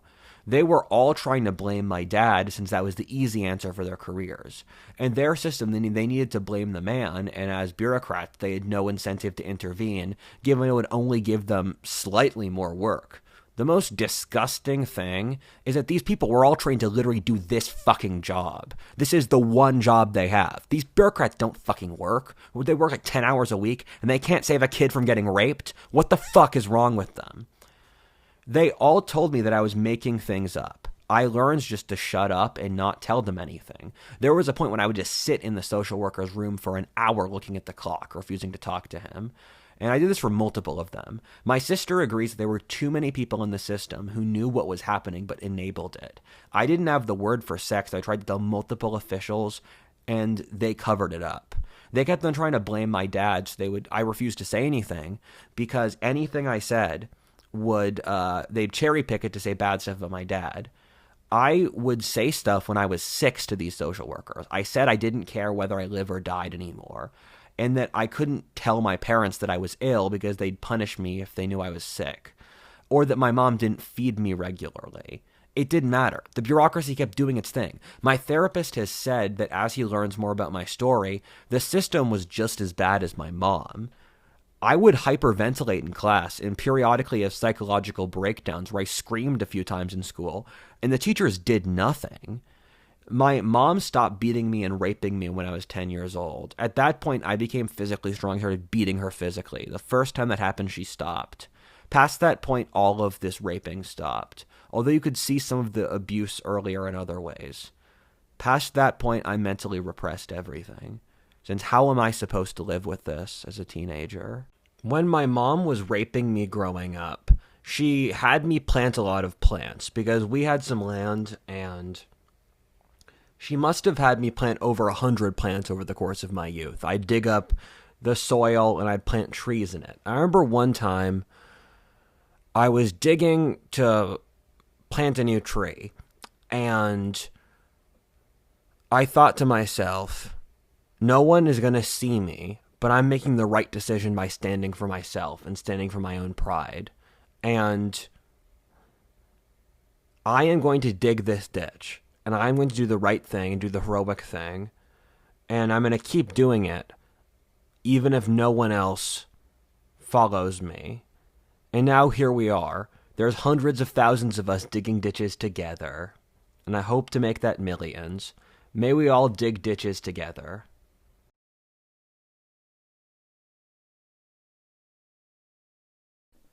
My move to Texas was a complete restart in my life. I had wiped the slate clean of all of my previous social networks, and my previous goal of being a degenerate influencer seemed disgusting to me now, where I couldn't go back to that kind of hedonic lifestyle, and I was stuck in a sort of rut where I was trying to figure out what I wanted to do next in my life because I felt lost. My multi-year idea of trying to be as cool and as socially popular as possible, that just failed because I realized there was no society. There was no group consensus because there was no group. And what I saw of Los Angeles just made me feel completely disgusted to my core. To be frank, the first 6 months of my life after moving to Texas was just mentally processing the stuff I said before. I had to live through that. After about 6 months in Texas, I realized I was addicted to comfort and what I was doing now wasn't living. In our current society, we have this ideal of living a normal, happy life. And what that means is just being married and being materially comfortable. It really means just having money. But doesn't make people happy. I've tested that thesis. So what is living about? And what we're doing now isn't living. I could feel and sense the collapse of society occur in real time, even in Texas, which is one of the better places in America for just socially surviving. And life today has this horrifying postmodern terror to it that's difficult to articulate in a real way. I can feel it, and I feel really disgusted with it. The way we live isn't living. We scroll through Instagram, Twitter, and YouTube as a substitute for actual human life. Our ancestors, even our parents, had lives. They had kids, families, stable work, friends networks, communities, and hobbies. Today, people just have the internet. The average young person spends 7 to 8 hours besides school on the internet. That's their entire day. We have no hobbies besides these screens. We're completely addicted. It's disgusting. All of us are addicted, and no one's going to call it out. And it's shut down the entire rest of our lives. And yeah, I just thought a lot about this stuff because I saw the life that had to be handed to me as a Zoomer. And it's so infuriating because I am one of the most successful Zoomers I know. You've seen this from this video. And I have a lot of positive traits, as you also see from this video. But I was looking at the future of my life, and I was thinking, this can't be the rest of my life. I've tried the hardest. I should have been the person who succeeded. But then I look at the Zoomer condition. I'm thinking, there's no way to succeed. This is a rigged game, and there's no way you're going to end up with a happy life unless you try to completely shatter the glass. And I feel I speak for all of society that the period since COVID's been absolutely brutal. I think people aren't honest about this yet, but in a few years, we'll look back on this era of history as a sort of intolerable waiting room where the loneliness and the boredom built up to be horrifying psychic states in their own right, where the lack of any sort of emotion and the complete boredom and the slow dripping faucet of gradual depression and gradual degradation drove us all crazy. The silence was so deafening that it became the most loud roar.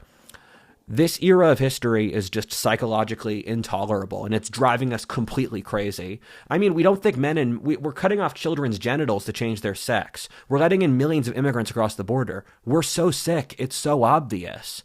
And we've all been getting crazier and progressively poorer. I've been following other political content creators, and most of them have burned out. Look at almost every political content creator at this point. I'm not going to name names, but whatever one you point to is burned out or they're about to burn out. And I could sense that my peers were dying. And so I thought, I need to change the game here for me to win the game. If you're not winning the current game, change the game. And what older generations are giving Zoomers isn't real living. The lack of any jobs, the lack of social mobility, how 90% of people I know are single, the complete loneliness, nihilism, and alienation.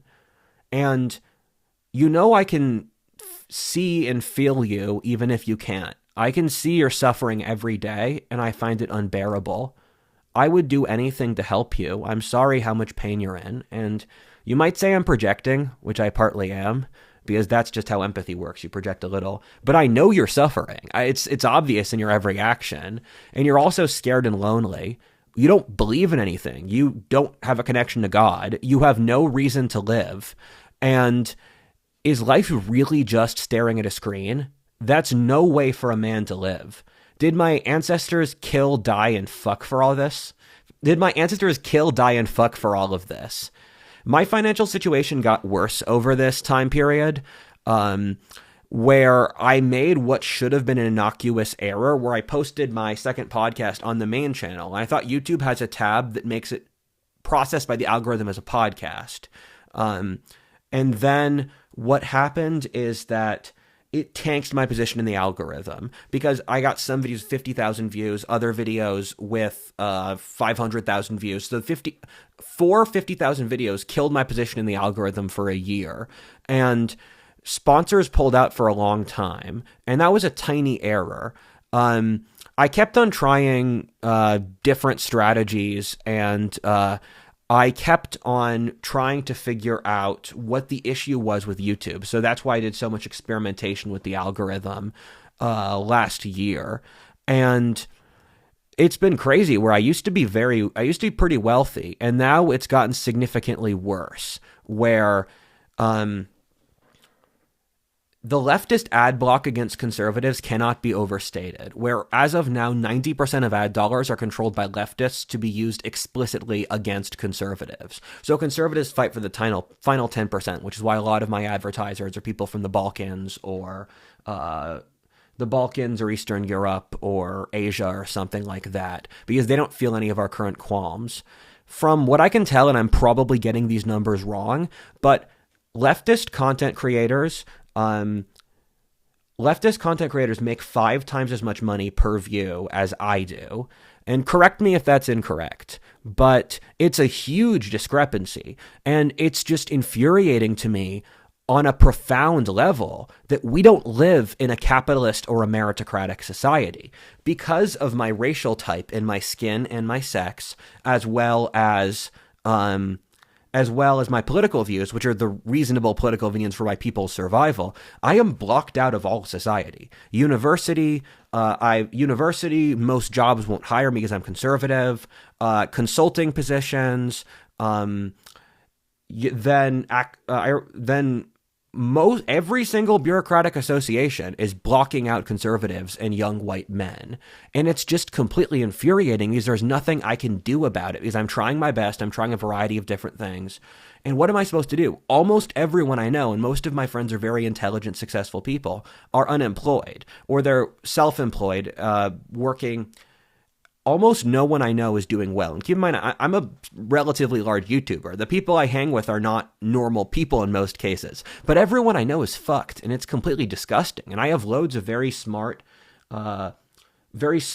intrepid, capable friends who have been unemployed for over a year because there's no jobs. You cannot overstate how much the economy is destroying Zoomers. And this shouldn't be happening. I have a larger audience than lots of TV stations. I have 2 to 6 million independent viewers a month. That's independent, different people. The numbers might, again, correct me if I'm wrong, but that's what I see from my YouTube analytics. And sometimes it goes to 1.5. But I'm not rich anymore, and I have to be conservative with my spending. I really dislike it because I look at TV stations that have far lower viewership. They get tens of millions of dollars. I know lots of sponsorships in tech for audiences 1/10 my size that make 3 times as much per deal. I know lots of leftist creators making 3 times as much deal as I do. And because conservatives are just blocked out. And I find it beyond infuriating as I keep on trying all these things in the algorithm. I keep on trying all these schemes. And my only expense is my one employee, my manager, who I pay $70K a year, and my rent. I haven't gone on vacation in over a year, for example. And I've tried like 20 different schemes, and my financial situation got bad enough where I'm basically broke now, where I had to ask my dad for money.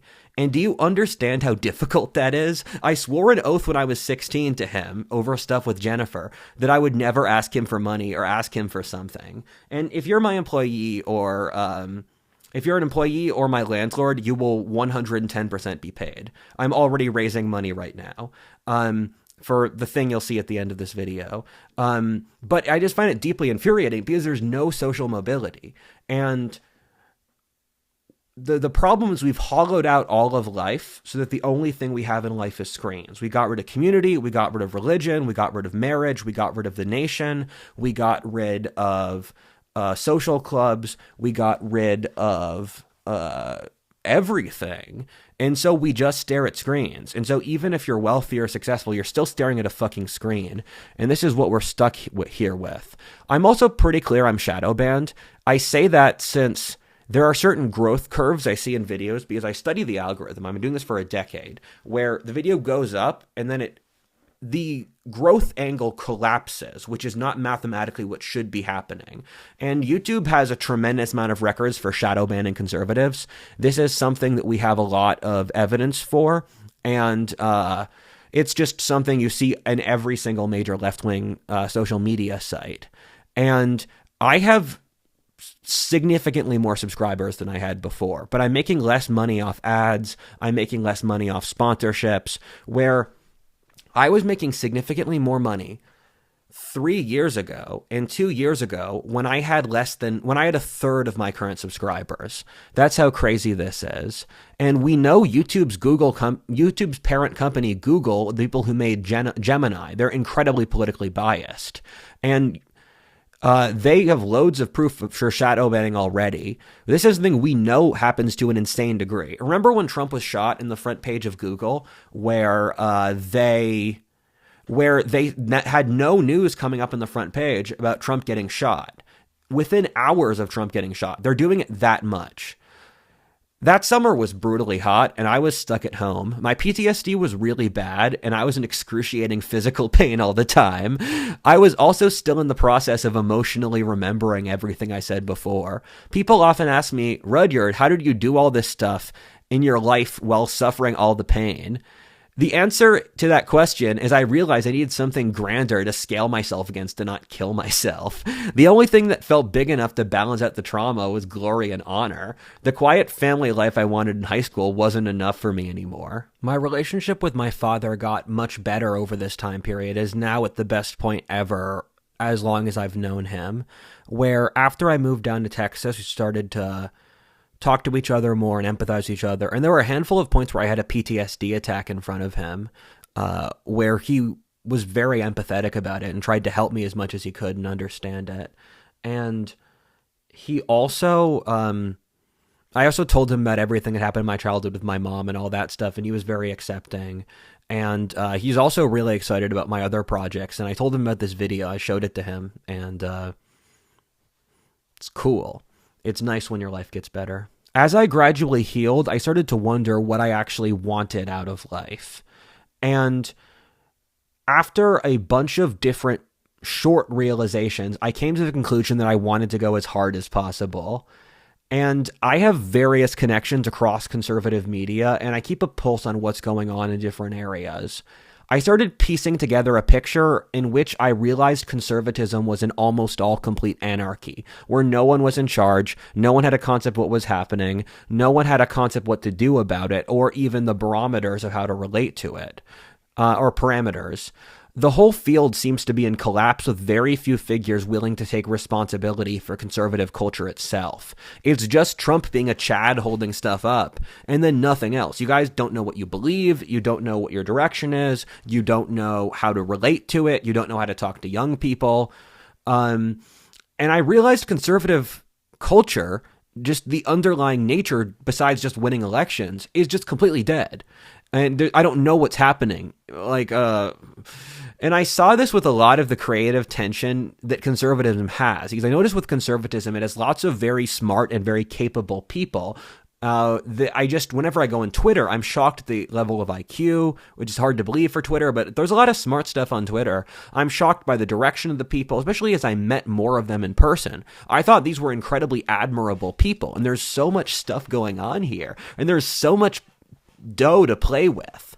And then I realized no one wanted to take advantage of this. No one was looking to lead the right. No one was looking to do cool stuff. No one was looking for the future of conservatism or how cultural ideas in the past related to conservatism.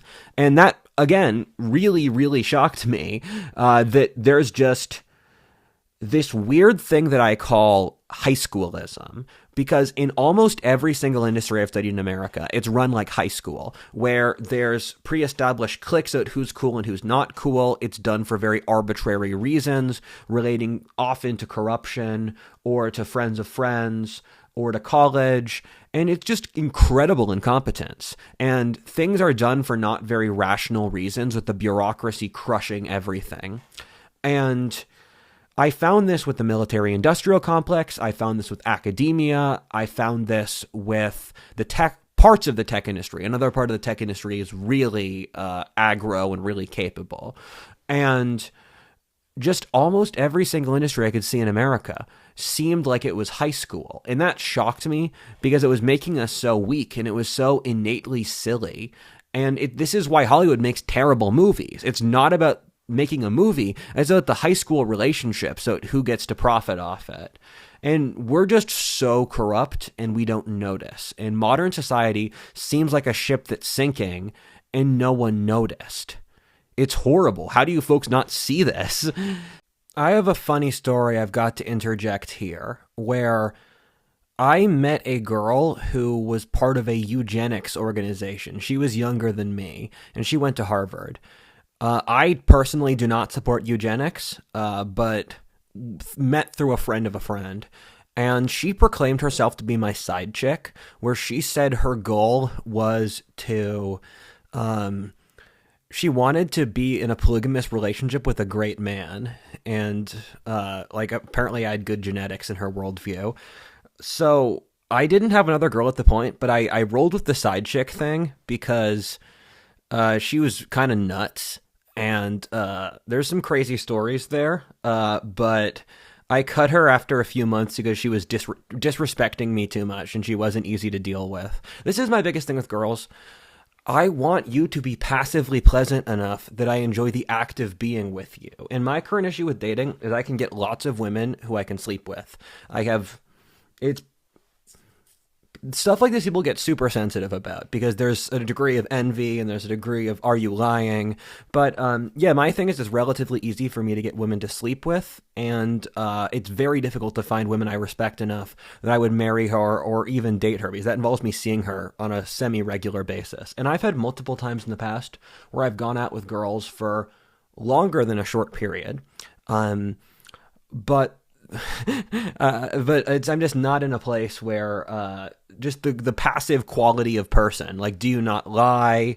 Are you nice to me? Do you treat me with respect? Do you not insult me? These are just the basics. And then most young women I meet, and again, I've had like sample size of dozens, they just can't pass the basic test. I don't know what to tell you, but so I was going to Kurt Doolittle's conference, and then I stayed at her dorm in Harvard for a few days, and I interviewed a lot of kids at Harvard because I was starting the OCD at this point, which is the organization I'm going to form. So I was looking for basically strapping young smart guys, and I thought Harvard would have a lot of cool talent.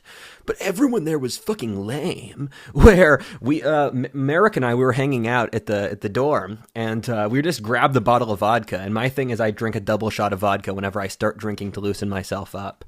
And the kid's like, "No, you can't have our vodka." And like, "We'll pay you for the vodka." And they said no.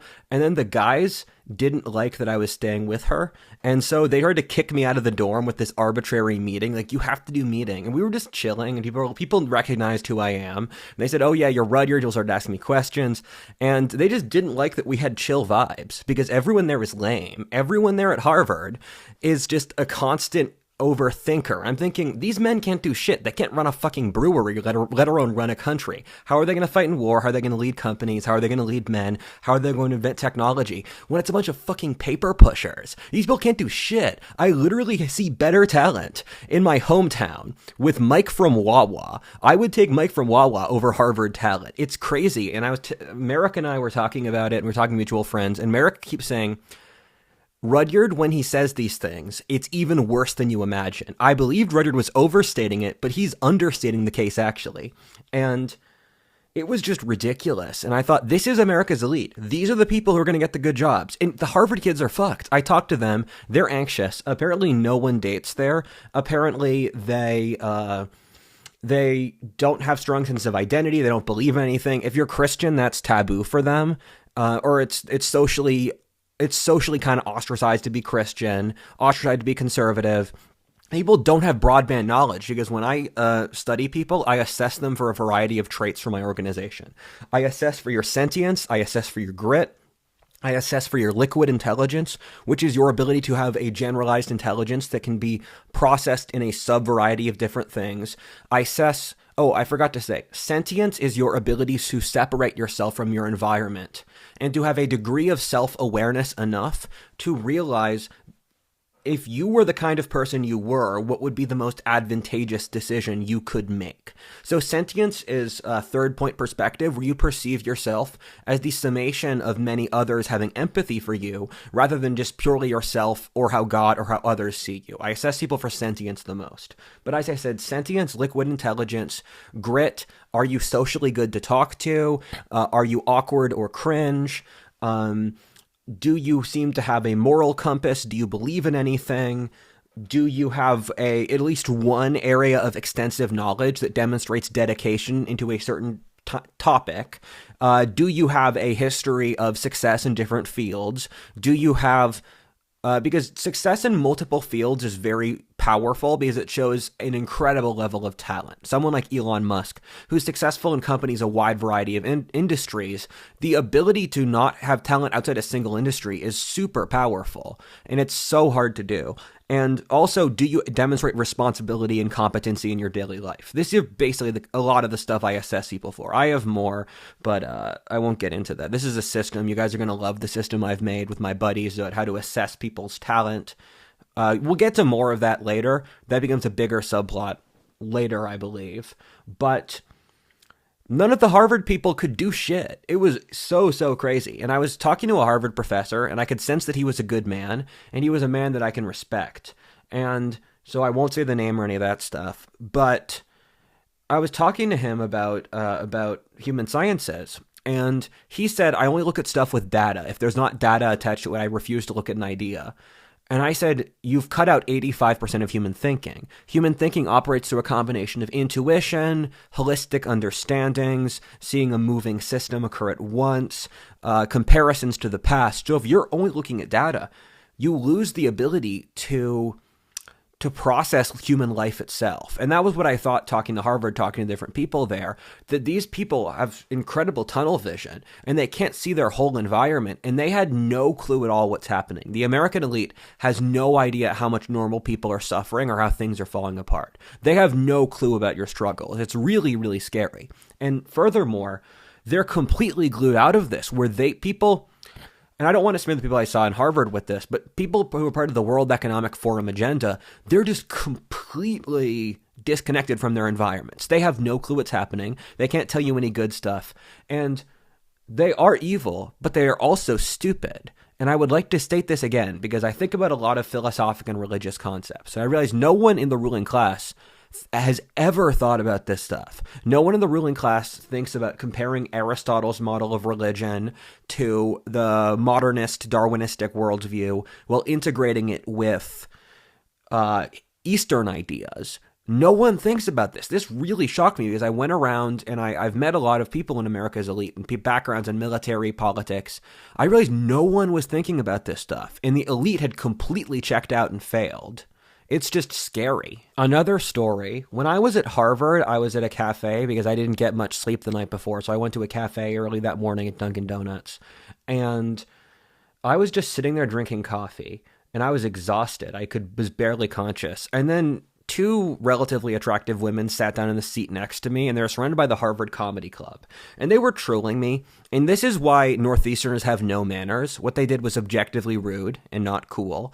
But they were trying to mock me and berate me, and then they open your bag, kid, because I use Mexican artisanal bags. I use leather artisanal Mexican bags. So I showed them the bag, like, who are you? I told them about my life. I told them the stuff I had done, about all those things. And they were super impressed at the end. They started out with roasting me, and then at the end, they were congratulating me because I was showing them how I was carrying an Esteban cigar, which is one of my favorite brands, next to JFC Fuller's History of Western Warfare, next to the leather bag. And with each story, I was telling them more about my life.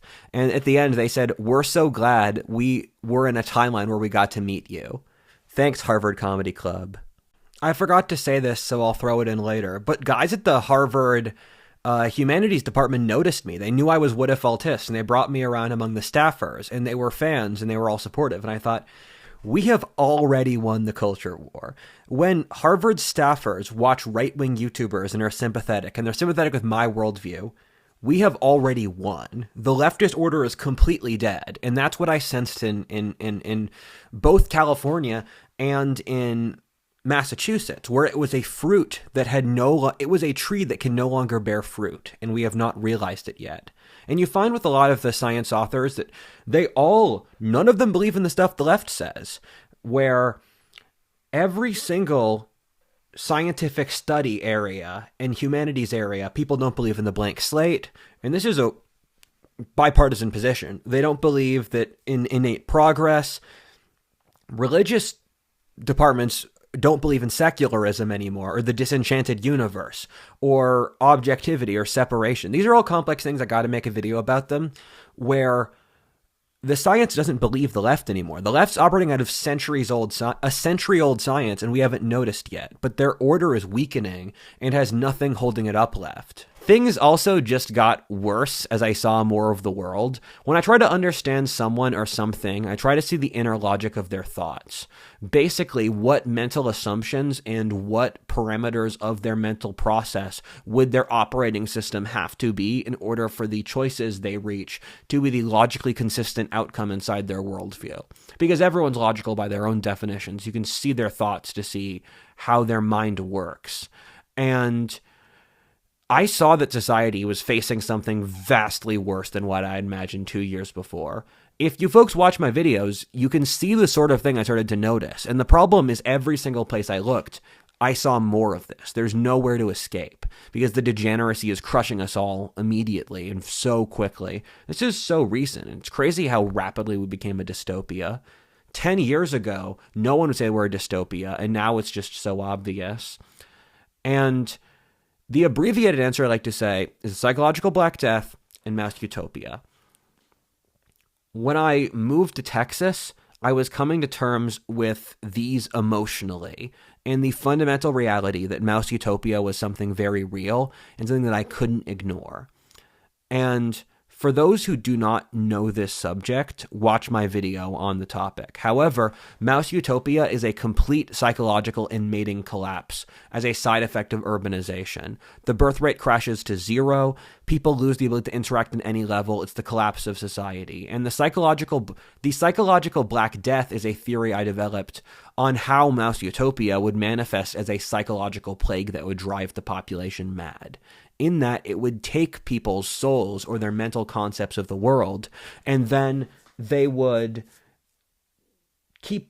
make them do things that they would not do in their normal consciousness. Previous examples of this are the French Revolution, the Nazis, the communists. Totalitarianism is a demonic plague. And I use the word demonic because the ancients and the medievals saw demons as negative psychological archetypes, and those exist by definition, and they're spread socially as well, which is the nature of culture.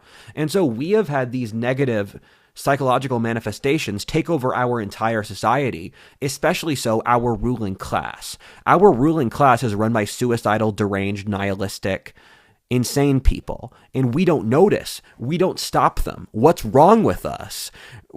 I'm stuck here, guys. We're all stuck here. Can we figure something out? And this is all stuff that's obvious. Every single field, Hollywood, academia, corporate America, is controlled by these negative psychological archetypes that want to kill us all. I have more experience with how bad insanity can be for obvious reasons, and so these things weigh on my mind very heavily. I'm pretty young, and it took a lot of time and effort for me to handle being responsible for this future after having lived through so much trauma. It just felt deeply unfair. I faced the childhood I did, and now this is the social and political reality of the situation.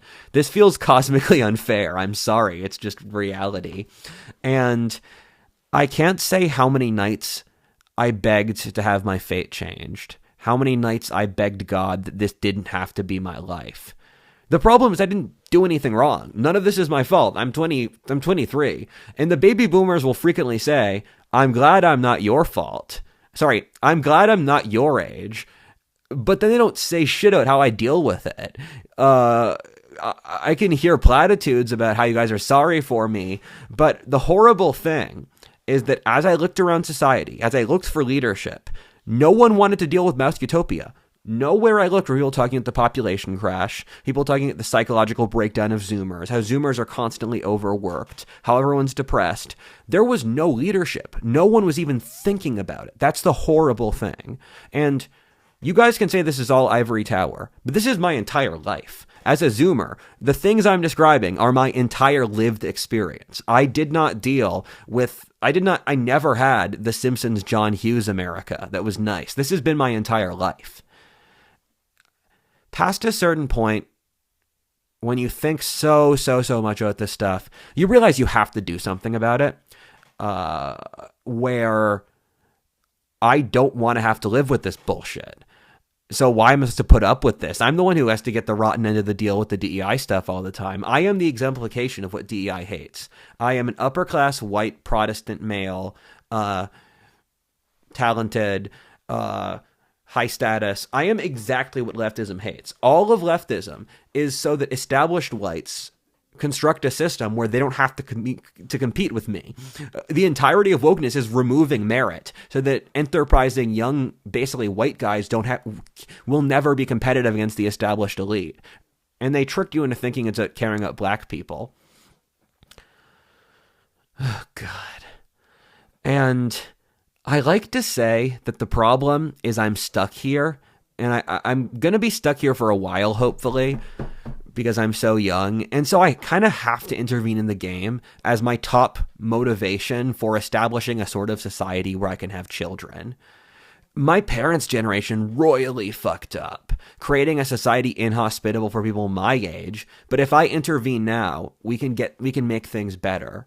I've thought so many times that I would do anything so that my kids could live a better life than I could. And yeah, I've cried about a dozen times about that. I realized that whatever I had to do, I had to help American conservatism. I had held myself back beforehand from being purely political. I didn't see it as my place, and I saw myself as too young. A little bit more than a year ago, I realized I had to dedicate my life to conservatism. I can't afford to stand back and watch as the left completely destroys everything in my society, whether my ability to get a job, get married, my ethnic composition, religion, ability to run my own company, or anything else. At the same time as the global birth rate is careening towards zero and there's no hope of recovery. The global birth rate's crashing faster than our fastest computer models, and these things have really wide standard deviations. I live and die by rightism. If the right loses, it's because I'm dead. A little over a year ago, I had a dozen friends hit me up in a 2-week period saying that I had to form an organization of my contacts of sharp, young, rightist men. I exist in a very particular networking node due to good luck, where I am capable of communicating with infinite, very smart, young, right-wing men. I have 800 contacts in my phone, which is a lot to many people and small to other people. And people frequently tell me I have the largest network of anyone they've met. And I talk to a lot of different kinds of people, and my attitude is I'm here to empathize with others. Whenever I talk to someone, I say who they are as a person, and then I ask them, what do you want from me? And so I'm here to help you. So if you have certain tasks you'd like me to get done in a peaceful and ethical and loving way, I'd be happy to. I see myself as an intermediary for a lot of different factions of the right. So I shuttle people who have certain skills, people with certain ideologies, set people up to be friends. And the group I formed is called the Red Dragon, and later changed its name to the Order of the Crimson Dragon, or OCD. Ironically, I don't actually have OCD. I just find it hilarious. It's gone through multiple iterations at this point, and now we have 70 members across the country with multiple in-person locations, including one in Austin. We are a human capital organization, which means we exist to improve the human character of politics and society. We are not a political organization. We are a values-based organization. We are not an advocacy group. We are an improvement group where we exist to improve ourselves and create a brotherhood of I was going to say self-love. That's kind of weird. Self-love and empathy, love, and holding each other to standards. We're here to hold each other to standards to become the most excellent men we can be. And that's in a variety of different ways. I believe in masculine excellence in a straight way, in a variety of ways, between intellectual knowledge, working out, making money. And we're here to support each other because life fucking sucks. And it's... life is better with friends. The OCD has multiple people working on a sub-variety of different factions between a media company, research center, clubhouse, recruiting, and conferences. Basically, I know lots of people with different skill sets who I connect to do other stuff and to do projects they find interesting. Because I know people who make conferences, so we're going to throw a conference this spring in Austin, Save the West. You guys should come. Then I know lots of people with skills in research, people who are intellectuals, who have read many things. I connect them together to study different topics. So I've had a dozen people working together who research the spirit world, where they pray to God, they do various methods like Gateway, and then they corroborate the results for their studies of religion and the spirit world to reach God more closely. And for the media company, we're making a magazine soon, and then we ultimately like to make video content to be a sort of news or news, entertainment, and educational center. And the way I see these things is that traditional media is really bad and really lame. And I would like to be a person that you can trust, where you can say, Rudyard vetted this to be honest, because I've been lied to so many times in my life that I don't want to lie to someone else. And yeah, it's just, I read enough history. And when you read enough history, you realize that people get fucked over all the time, and it's so unfair. The 30 Years' War, which was a war in 17th century Germany where a third of the population died, everyone's constantly fucking each other over. There's no good guys. And so I just snapped, and I thought, if no one else is going to do this, I'm going to try my best. And I'm excited for the media company. I think they could do really, really well, and I think I just think there's a lot of cool ideas, and I think current culture and current aesthetic and current society is held back by the old forms. And if we can jump ahead, we can make something truly incredible and truly beautiful, because what else is the nature of life than to do the incredible and the beautiful? The media companies oriented around living history or looking to the past, enjoying the present, and preparing for the future. And I hope you guys stay tuned for the magazine, but we want to make a wide variety of content that aims at the deepest, truest, and most honorable things. So I threw a lot of different businesses at you, and I'm working on all of them, and I've already established leadership systems where I built a leadership structure based around the Trinity, based off alchemical teachings, because with a Trinitarian leadership structure, where for a conference, for example, you have 3 people, they can delegate work amongst themselves, and then 2 will always outvote the third to make decisions, where 2 produces deadlock and 1 produces egomania. And then you move out the people in the Trinity, where I believe in completely fluid leadership structures. As my father said, let your thought and action be one.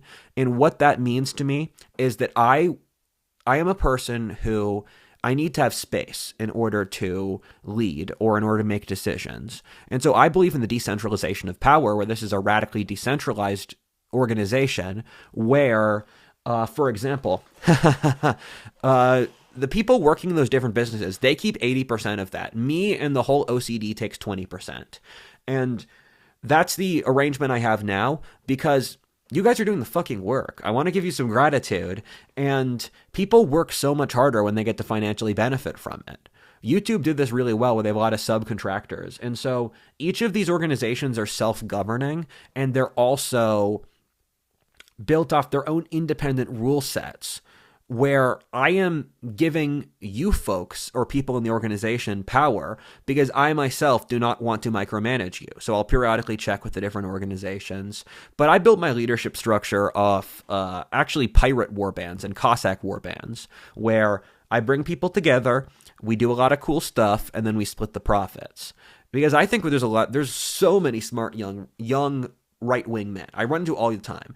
The top 20% of Zoomers have more talent than any generation since World War II. You just have to harness the Zoomer energy, and I'm here to harness the angsty Zoomer energy. I am here to support Zoomers doing cool stuff. And as I say, my purpose here is enable you in goodness and excellence.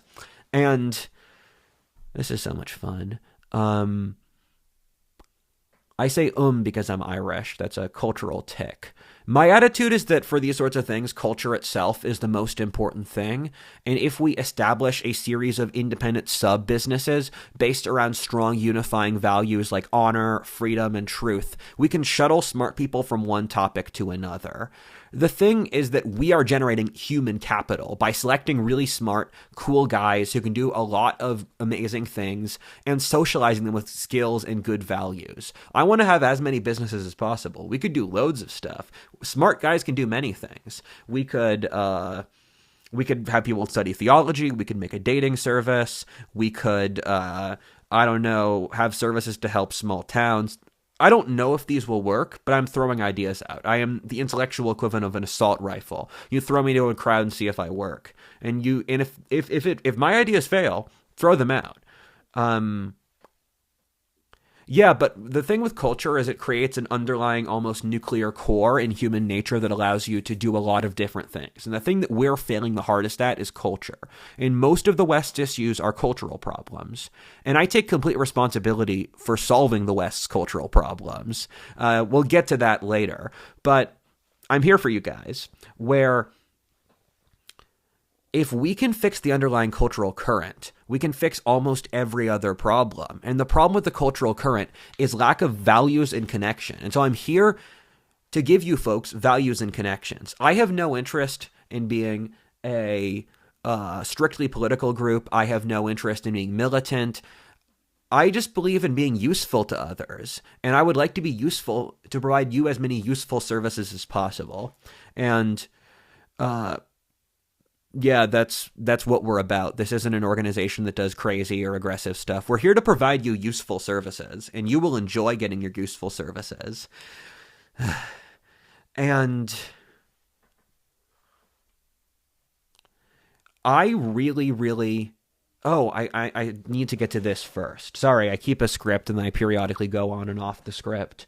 I can say with complete certainty that we have the best talent of anywhere. We have the smartest, most moral, adaptive, honorable, brave group of young men you'll find in any place. I am so happy to have you people. You're super cool. You're super smart. Everything I said before. I am so happy that I have the current group of people who I am leading, and I am so grateful for all of you. This couldn't have been a better ride. And upon my honor, I will maintain the quality of this organization because I see this predominantly as it serves many purposes, but as a hiring group because I have lots of friends in tech and politics where they don't know how to hire young people because college failed. So I will make your son as amazing as possible. I will force your son to be amazing if you give me responsibility for him. Your son, if he leaves my organization, he will be more handsome, he will be smarter, he will be braver, he will be more charming, he will pass on your ancestral line. This is my duty. You have my word of honor that I will try to make your son as good as possible.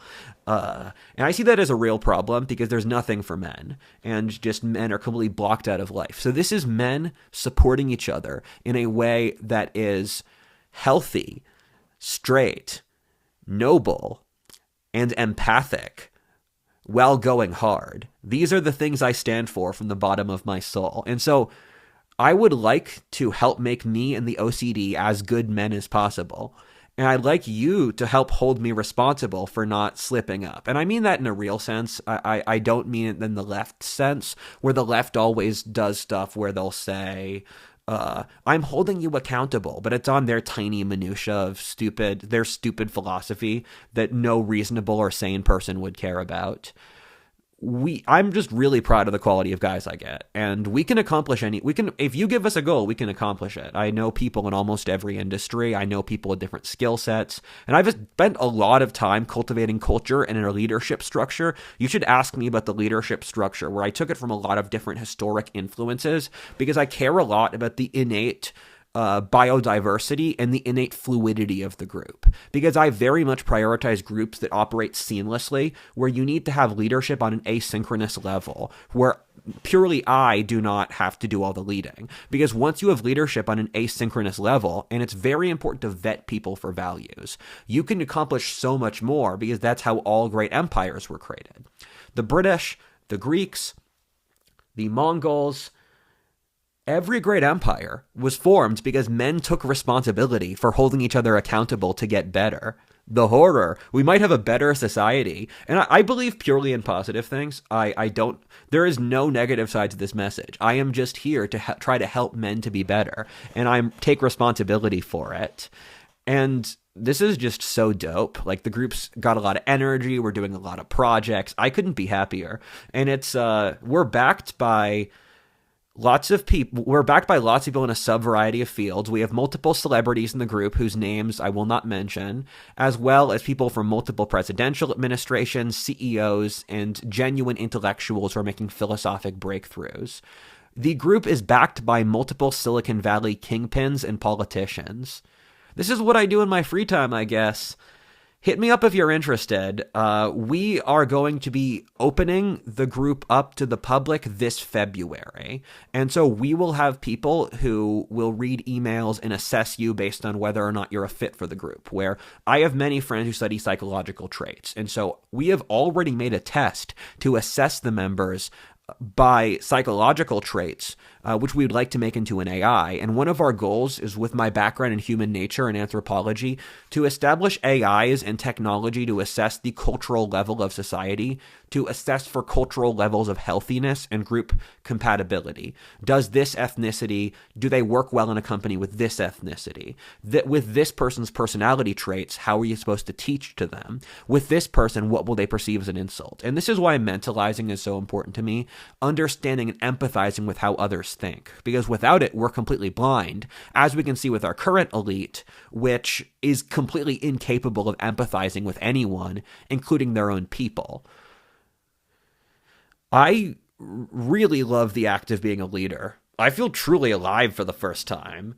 I can feel your energy and I can connect with you even through the screen. There's nothing that can beat the feeling of speaking in front of a crowd, channeling its energy into your words, and as you breathe in unison with the crowd. There's nothing better than holding the knife of decision in the air, where you're about to make a decision, trying to figure out where you strike. The act of making a decision and executing is so hype. And there's nothing more fun than assessing every single other player in the game and finding their strengths and weaknesses. God willing, I would like to do this for the rest of my life. So I basically decided to take the future of conservatism into my own hands. I'm here to cooperate with people. Whatever that needs, I'll do it. And I believe in human flourishing, so I support I'm not here to throw over tables and that stuff. I'm just here to support you and help you in the way you would like. So I take responsibility for the soul of my society. I take responsibility that we have the cultural institutions that allow us, through rightism, to flourish. That is my main method. I do not want to run for office or attain political power or that stuff. I would just like to help heal the sickness in our culture, because we're so sick and it's so disgusting. And I have been in communication with God that's gradually increased as I healed from PTSD, because as I pulled out the PTSD, the thing that filled the void was God. And as I've healed, I feel God more and more. And it's just made my life so beautiful and it's so meaningful. And I can't overstate how incredible it is. And so thank you. And thank you. The manifesto I wrote, the manifesto for the New Right, that was dictated to me by God. And God told me that I should integrate science, Christianity, and Darwinism into a single coherent theory.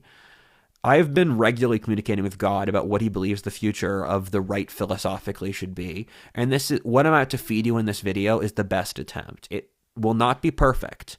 And this is a work in process where I integrate with you as a public. We talk to each other and I change my ideas over time so that we can help all of each other to attain the best state possible.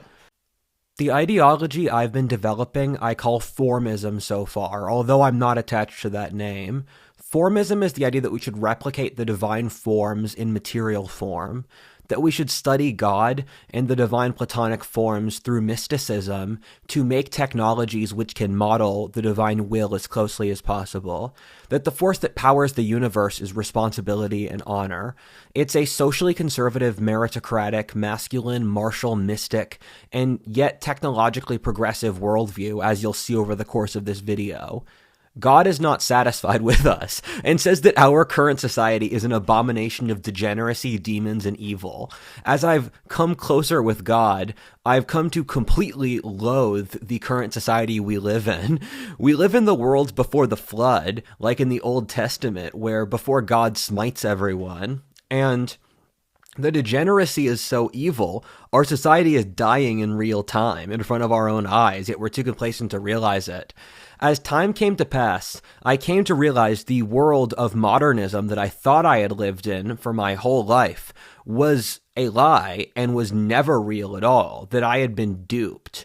And as I saw the world through God, my entire perspective on the universe changed. I stopped seeing the world as right or left, but rather upon, does it carry God's positive life charge or not? Is it a higher form where it is capable of greater complexity and more aligned with the divine will, or is it a lower form built off pettiness? I came to realize that God was the only force strong enough to avoid mouse utopia.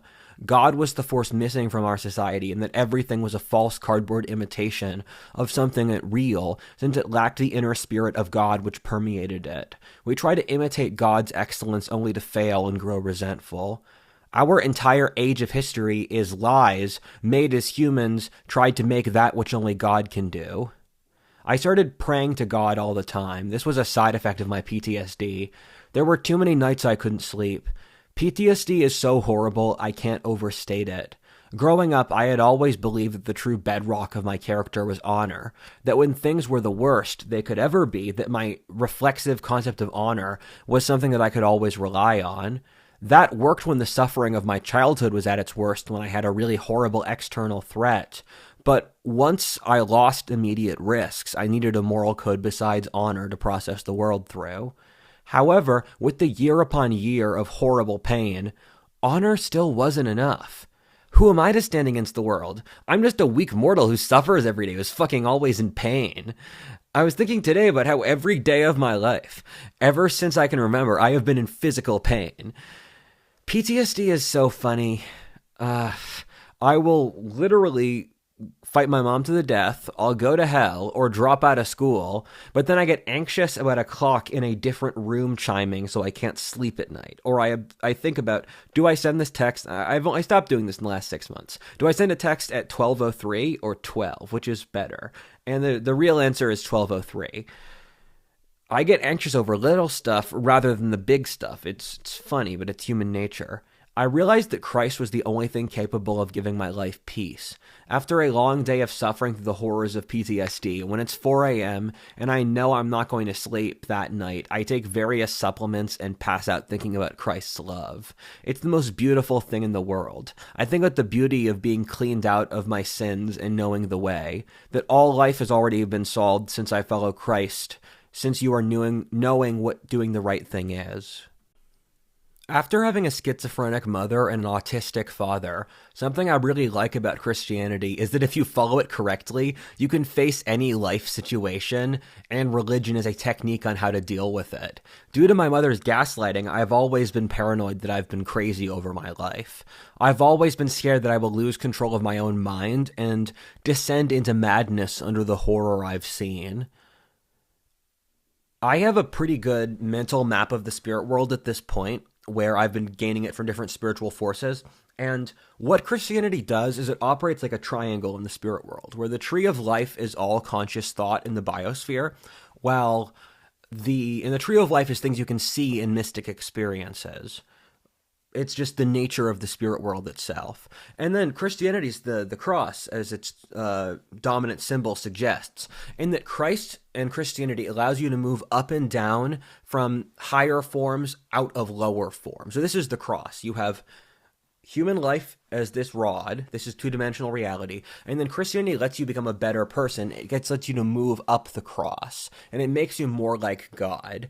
And Christianity is very effective at that thing, making you good, but then it doesn't have mental techniques for other things, because even Christianity, although it was made by God, it does not have techniques for every single element of human life, especially the ways to relate to power that stem from industrial technology, which is what I'd like to do, where I am fully a Christian, and if I say anything that ever contradicts the Bible in these things, I immediately submit. I do not fuck with Yahweh. He wins every fight.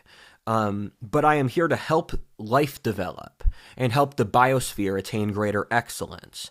And that, although I am Christian full-heartedly, I need to get our people to survive. So remember, in the spirit world, Christianity is the triangle, and then you have the tree, which is all human life. So Christianity is here to make you a better person. It's not here to increase your reproductive fitness. I was able to trust again through Christ since I knew that if I followed Christianity, I would have a path through the swamp of life. I was able to conceptualize Christianity as a psychic charge that I can pull energy, spiritual energy from. Basically, the way I naturally conceptualize the world is energetic, where the way I process reality is that I have my own energetic field, and that everything around me, life is like a buzzing forest. So when I talk to someone, I can feel you, I can sense you, I can figure out your core strengths and weaknesses, I can figure out more of what your story is, and I can sense a lot of stuff about you just from your vibe. And so I feel your vibe and I relate to that. And this is just how I process all of reality. I feel the vibe of the audience right now. And so I could sense Christ as a very powerful source to siphon energy from, and I conceptualized my relationship with Christianity as a psychic string where I could just draw spiritual energy, like a mother with a baby with the umbilical cord. Basically, a way to conceptualize an incredibly powerful warren, and a warren for a mystic is a place that you draw energy from.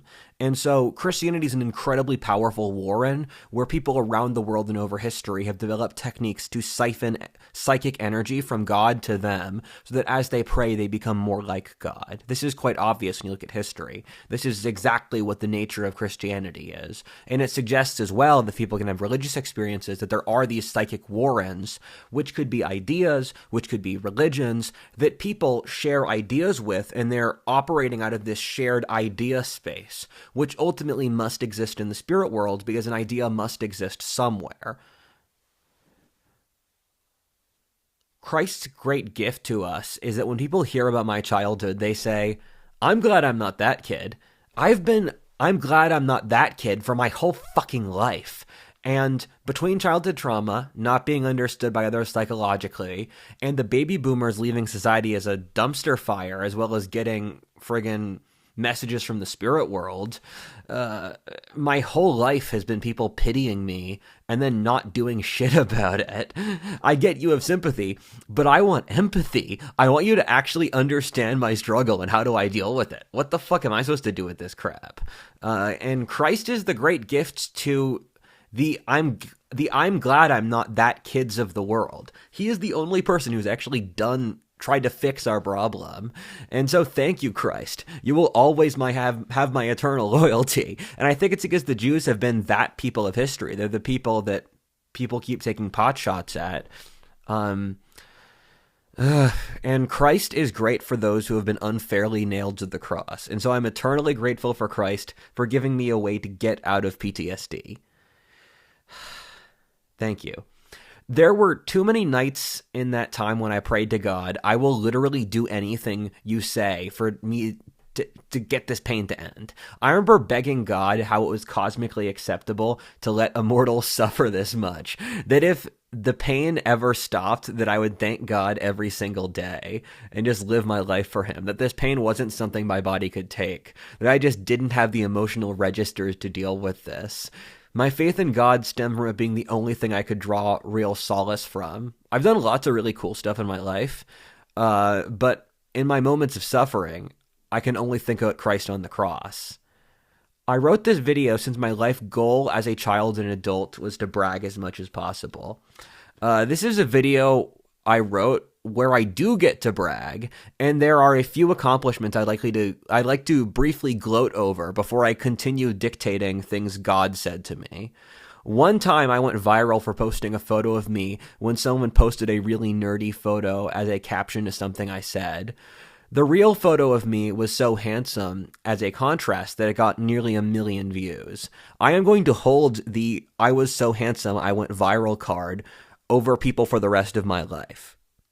So I've just stopped caring, and I'm just going to tell you folks the total truth. I've been using a cocktail of supplements to survive the physical suffering of PTSD. PTSD is literally physically painful, and so without these, I lose the actual ability to move. That's not an exaggeration in that without these supplements to loosen up my amygdala or my emotional brain, my amygdala shuts my brain down, so I lose the ability to speak, move, or think.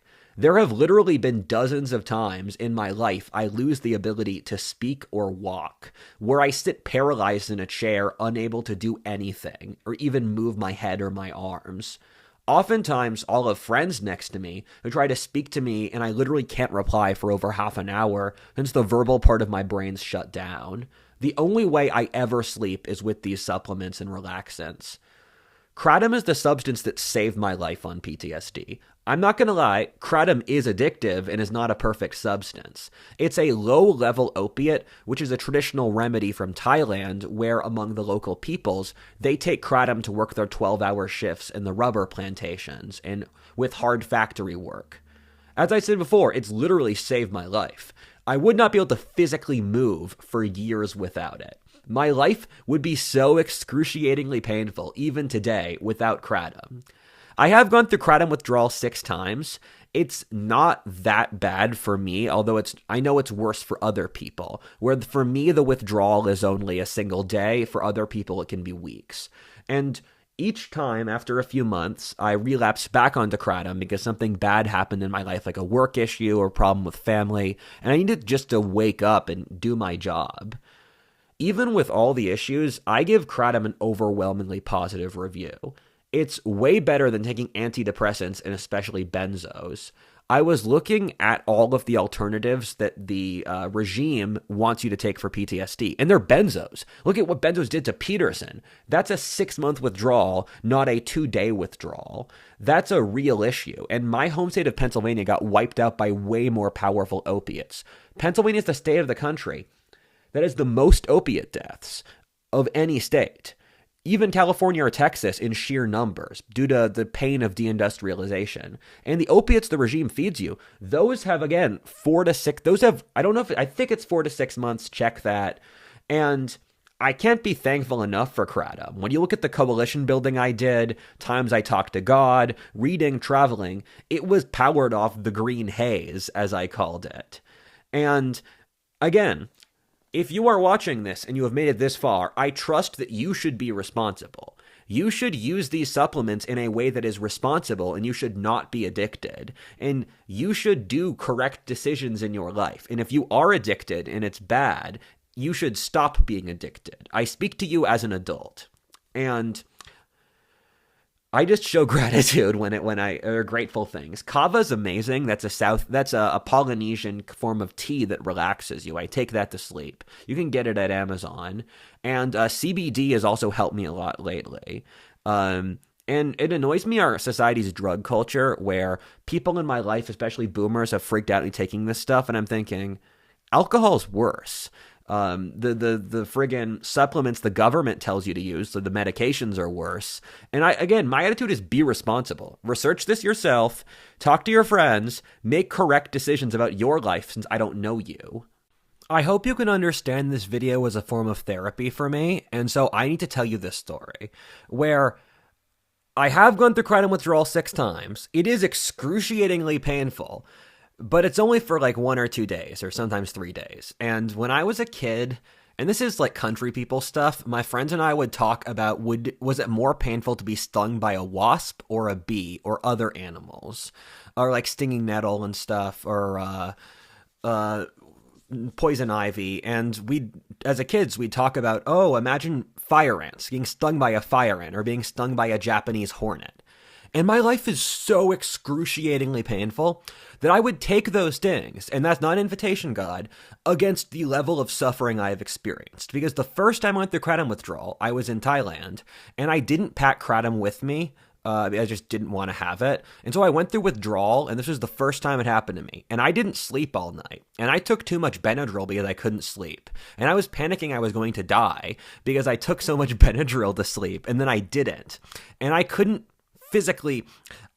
lie down because my body was constantly shaking with withdrawal symptoms. And I thought I was going to die because this was the first time I'd ever gone through withdrawal, and I was just terrified. And after that night, I actually didn't have any withdrawal symptoms, but that night was horrible, and it was truly terrible. I remember calling Merrick at 7 a.m. Thailand's time, which was his night, and I basically called him to say, Merrick, something really bad just happened. And then I started taking some kava, and I passed out that morning when I was reading James C. Scott's book on Southeast Asian anarchism. I'm just sharing this story for you because I want to convey the amount of physical suffering I went through. And even with all the withdrawal is deeply unpleasant. It feels like you're fucking dying, and it feels like... I think opiate withdrawal is actually a useful parallel for our current society because I think we are so powered off the opium of modernity that once our society goes through population decline, we will experience symptoms like opiate withdrawal. And I tell you this, it's really scary. You feel like you're dying, but you're not. Everything will be fine. If you are going through opiate withdrawal, I want you to know you will be fine. You are in horrible pain, but you need to keep going to go through withdrawal. Even with all this, I still think kratom's a good product. Bye.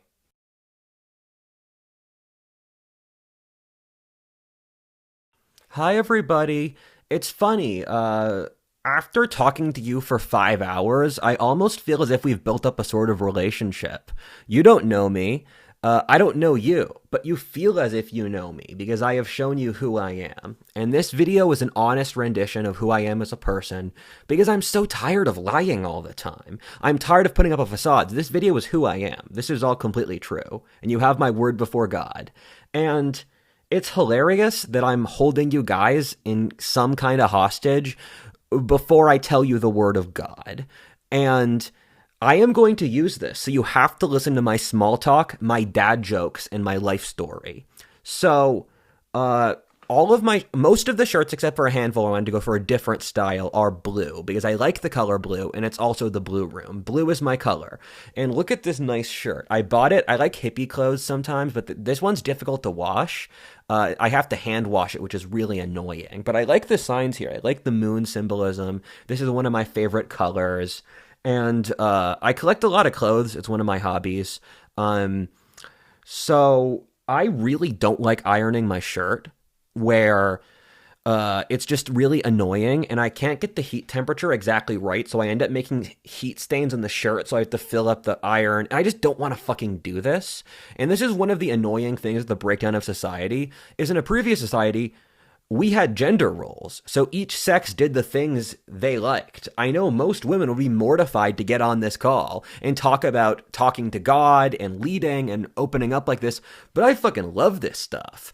And if we had gender roles, I'm just saying as a brief psyop, we could split ourselves up into doing tasks we actually like as each sex. And I think about, was my hair good enough for today? I think about these things. And the ultimate conclusion I came to is yes, but then I realized it doesn't actually matter because the actual meat of this statement is so much more important than the small talk and the finishings and that stuff. So I'll get back to telling you some more stuff about God. So the last story for the last year of my life is that in some ways it's been pretty boring because my life is a lot of crazy adventures. I've mostly stayed in Texas working on my projects. But in other ways, this last year is by far the most interesting period of my life in a way that cannot be overstated. And I walk around my neighborhood every day, and the way I process the world is I pick a location and I mentally attach emotional significance to it. So when I pass there, I register the emotional state I normally have. So for me, I walk around, and walking in silence is my favorite hobby. And then I'll think through it. And so I can look around and see the physical manifestations around me in my geography of the emotional journey I've gone through in my life. And this is how culture forms. This is why in Europe, the Seine River is way smaller than the Delaware River. But the Seine or the Tiber, or the Thames, these relatively small rivers had so much history attached to them that their size, size isn't everything, where their lack of size compared to something like the Delaware River, but they're so historically important. So with that out of the way, my life is really strange, and I spend several hours a day trying to emotionally process it. It's hard for me to watch a lot of media because it's just not interesting enough. And my life is so nuts. I spend a lot of time trying to deconstruct what it feels like. And all the time, on a regular basis, I walk around often past midnight just to clear my head because I find just the energy during the day overwhelming. I like it when everything's quiet. I like it when everything is really low vibes because that's when I can think. I need to have a lot of space to be able to think. And so I love walking around past midnight. And this is what made my PTSD-induced insomnia better because I don't like sleeping. I've been scared to sleep at night for almost all of my life. And I just walk around and I can walk the fear out of me. And I do all my best thinking at night. When you look at the things in this video, most of this was done past midnight. And my family has a genetic ability to see in the dark. So my dad, for example, kept our house super dim, and it freaked his girlfriend out because my dad and I could see really well in the darkness and she couldn't. And so she got triggered that we kept our house at super low lighting. My mom's the same way. My parents are also very sensitive to sound, as I am, which is part of the reason why we lived in the countryside.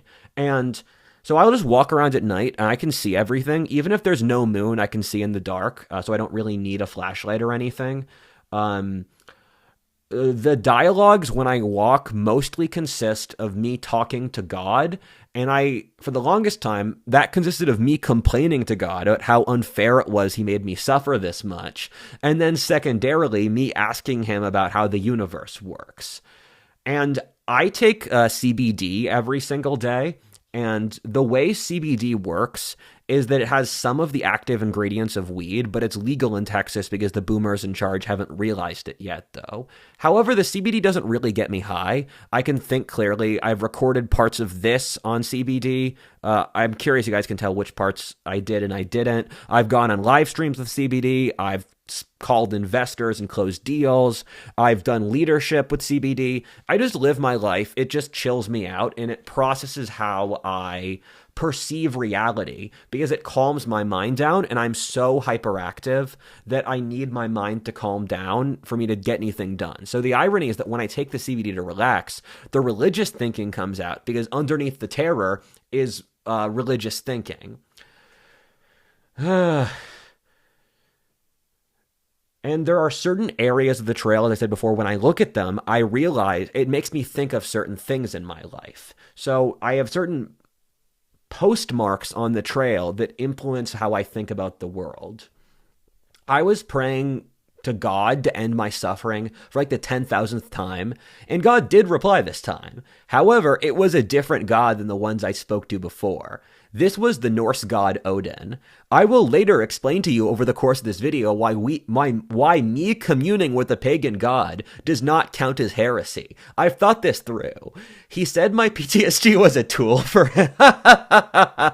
He said my PTSD was a tool for him, and I had already completed the task he asked me to do. He said that he had cleaned me out of my PTSD. There'd be some ups and downs, but it was basically over. And that was right. This happened like 3 months ago, and my PTSD's gotten so much better. I feel happy. I feel relaxed. I feel so grateful. Thank you, God. Thank you for healing me of PTSD. I prayed for you thousands of times to do this, and thank you so much. I'm just gonna keep thanking you in front of this audience to demonstrate how grateful I am. You don't understand. And he said that he had been... we already did that. Oh yeah, he said that he had been using me and that I'd already done most of the work he wanted me to do. He said that I didn't have to worry anymore and the rest of my life would be a lot easier. He said that although my future life might be difficult, it would never have the psychic torment that I experienced before, which was more painful than the physical pain I could experience in the future. And nothing would match the psychological hell I was living in. He told me that I wasn't going to get any new memories from my childhood and that I could stop worrying about my childhood trauma. That if I just let go of PTSD, he would give me something way better to deal with. And he started showing me visions as I walked around my neighborhood that morning. I saw the world as a unified, beautiful place in which everything is connected and every action affects every action, and meaning is wrought into the substructure of the universe, and that all things are innately meaningful by their design. The world has so much meaning that you will find meaning when you do things because there is so much meaning to be found in the world. You just have to be open to God's love. You just have to be humble and realize that you are weak and powerless. And once you realize your own innate powerlessness, you can assess your situation correctly to find meaningness. But the first step is submission to God. And after you submit to God, you can make an accurate assessment of your environment based out of humility to attain as much excellence as possible. This is the way. And I saw all of conscious life, including spirits, men, and animals, as the anima mundi, where all of our conscious experiences feed together into the living consciousness of the anima mundi, which is Latin for the mind of the world, which is God's way of processing consciousness and life on earth. Or it's called in the Christian tradition, the Holy Spirit. Yahweh uses the Holy Spirit to manifest through the world. And I could see all the sorrows and horrors of my life and realized it was all part of a plan which balanced out at the end. I saw that the lack of magic and mystery I had experienced upon seeing modern life was itself a sub-aspect of the universe. Life is so innately mysterious and magical that it allows a lack of mystery to balance it out. The death of God was a scheme by God to show us how much we needed him for his brief absence, being only a few centuries, which God processes as less than a second, made us miserable to the point of suicide. He said, I let you guys have autonomy to show you how silly you are. I could sense that I had just done something incredibly positive and beautiful that I had to share with the world. I felt what I had done was so profoundly good in a way I couldn't quantify it, in the same way that I couldn't quantify the suffering of my childhood or hell. Over the next few months, I started negotiating terms with the god Odin. Odin is a messenger god for the spirit world, in that he is capable and designed to represent the unified psyche of the spirit world, which operates independently from God. The spirit world, again, is the anima mundi, or the Holy Spirit, and Odin is here to protect it and represent its will. I repeat, fellow Christians, please give me a second for the rest of the video to explain to you how this works. The spirit world will make enormous sense if you give me a second to talk about it. And Yahweh creates certain angels which serve roles he doesn't want to do. Yahweh's the boss, and so if he doesn't want to do it, he has someone else do it. Yahweh delegates in the same way any leader will delegate, and since there are billions of people in the world, in the same way that the material world mirrors the physical, there are billions of spirits in the spirit world of differing levels of morality, motivations, backstory, and origin. The spirit world is just as, if not vastly more complicated than our material world. And the spirit world is a highly complex jungle or forest with many angels, demons, spirits, and psychic regions or continents that are different. This is what I found from the CIA's research into the spirit world, where I made a video about this, and I'm dropped this in for the audience that doesn't watch my videos. Both the CIA and the Soviets had decades worth of research into the spirit world, where they got hundreds of people to visit the spirit world in a replicable way, and they wrote multiple books about what the spirits told them of the universe.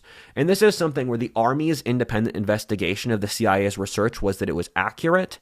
And on top of that, the Soviets and the Czechs had research into this in the Cold War as well. So the two government agencies of the two most powerful countries in the world in the 20th century have scientifically proven the existence of the spirit world. And what they found is that the spirit world operates pretty closely to what traditional world religions operate as. And this is, in a lot of ways, informed by the CIA's research, where they found that there are concentric rings which lead out towards higher and higher levels of abstraction until you hit infinity or God. In that God exists out of time, where God's infinity is a counterbalance to the finiteness of the universe. Infinity and finite must be balanced for the universe to reach a sort of coherent whole. And what both of those government agencies found as well is that the spirit world has a lot of geographic world religions. It's infinitely large. And what you do is that you psychically project to a certain region of the spirit world where you desire something, you search for it. And the spirit world can only give you something if you use like a searchlight. And so the world's religions and the world's philosophies and ideologies are all searchlights in the infinite void of the spirit world. And when you find a spirit, you're nice to it and communicate with it. And when you treat spirits with respect, which we haven't been doing, they help you, which is how every world religion works, where people are trying to be nice to the spirits to give them what they'd like. So the spirits help you, where they let you have access to their warren. And the spirit in the material worlds demands the other to psychologically balance each other. Spirits are looking for material bodies looking for spirits, because much like men and women, they are in a constant duality, where the spirit is masculine and the material is feminine. Men create with their minds, women create with their bodies. And the male must imprint on the feminine in a nisexual way, where a spirit, a better spirit than you, has to imprint upon your material condition. And if that doesn't happen, you will be incredibly depressed, in the same way as a person will be depressed if they can't find a mate. And your duty is to find the best spirit and marry it and serve it and be nice to it and treat it with respect and compassion. So the spirit world is both very complex but also very simple. Odin is both a messenger and lord of life. Odin uses different lowercase gods, or in the Christian tradition, angels, to provide certain roles. In Odin's case, responsibility for Darwinistic evolution, and being a messenger for God. If you read the Bible, you find it doesn't say other lowercase gods don't exist, but rather Yahweh is superior to them and the only one worth worshiping and revering, which we agree with due to his innate superiority. Yahweh is so superior that you should not fuck with him. I cannot repeat this. Do not mess with Yahweh. You should see Odin as a sort of angel, since in the Christian tradition, Odin is the same thing as Hermes Trismegistus, which is recognized across this academic field as completely obvious. And Hermes Trismegistus is integral to the Christian mystic tradition, since I'm pulling a lot of this stuff from authors like Thomas Aquinas in that time period. Again, the spirit world will make complete sense if you give me the time to explain it, but our society has the fucking attention span of 10 seconds. And I repeat, this is all consistent with Christianity, since I'm taking this stuff from medieval and early modern Christian mysticism, which all openly says this, which I have read dozens of books on, and I know almost none of you have, and I respect those who have, but let me explain this. As I said before earlier in this video, ever since I was a child, I've had this dream dozens of times that I made a deal with a god in a blue room. The terms of the deal, it would be my responsibility over the course of my life to figure out. And I couldn't see the god's face through the cloak he wore, and he spoke in a raspy voice. I since realized that god is Odin. And the rest of the video is me revealing to you the deal I cut in the blue room. I don't know all of it now, but I'll tell you what I do. Odin colloquially refers to me as kid all the time. He says that although he has massive respect for me as a mortal, he is so vastly superior to me that he cannot help but treat me with a certain degree of condescension, like an adult speaking to a child but vastly greater. He said, "Look, kid, you're the one who's going to have to do the work here, not me. Let me know what terms you need in order to carry this out. I don't really care as long as you get the job done in an efficient way. I am going to reward you tremendously, given what you are going to do and what you have already done is so difficult." I told him I refuse to be worshipped as a god. I just don't want to do that. He said, "Yes, very good. You just passed one of my tests. You see, my biggest goal is for the next stage of human evolution that you mortals have to pass through is to take some fucking responsibility for your own lives. The world religions, although they do carry tremendous value, have an innate issue in that they displace responsibility for life onto the prophet. This works for peasant farming societies, but once you level up to having godlike technology, you need to have another hit in another independent system. You see that in order to get this message across, people are not allowed to worship you. They have to empathize and understand your actions and what it took you to reach this point in order to replicate you and use their development both as individuals and spiritually and societies. If people worship you, both of you lose, since you lose your humanity, which is your defining trait, Rudyard, and they lose their ability to actually learn practically. I also, in the spirit world, also loses, because if they default their responsibility, they've failed the next test of human evolution. You see, I'm not like other girls or other religions, and that this isn't about revering me. It's kind of nice when mortals do that, but it's not really needed, all things considered. Rather, I need the mortals to take some fucking responsibility for their own actions as fucking adults. You needed to pass this test in order to get more knowledge. I leave tests for mortals to see if they're mature enough for the next stage of their development. You see, when I call this a religion, that's not really true. The emotional connotations with religion in your culture immediately lead towards Islam and Christianity, which are prophetic totalizing religions. This isn't that. Those religions already won the game so hard that competing with them is sheer insanity. What Yahweh, the Christian God, said, and he's translating this through Odin, so it sounds like him, is, I already gave you guys a 1,000-page book where I said that this was the last book and that the Abrahamic tradition was sealed with either Christ or Muhammad, depending what tradition you're part of. Now you want me to ask for more stuff? We need to have new things because the world keeps evolving. I did a great job with the Bible. I put a lot of work into that, and when I say I'm speaking through Yahweh's perspective here. I do not wish to insult Yahweh. That's a horrible idea. And he said, working with the Jews for thousands of years was really difficult, and I'm grateful I did it, but I don't have to drop this again. Be grateful for what you got. And Odin says he really likes the Christians, which is why he forced his people, the Nordics, to convert to Christianity to make them stronger. When I say Rudyard is founding a religion, I mean something along the lines of communism, Confucianism, or Taoism, which is a philosophy of moral conduct. You should perceive whatever Rudyard's doing as anti-communism. This religion is meant to be the inverse of communism, and so if you don't consider communism to be a religion, then this isn't a religion.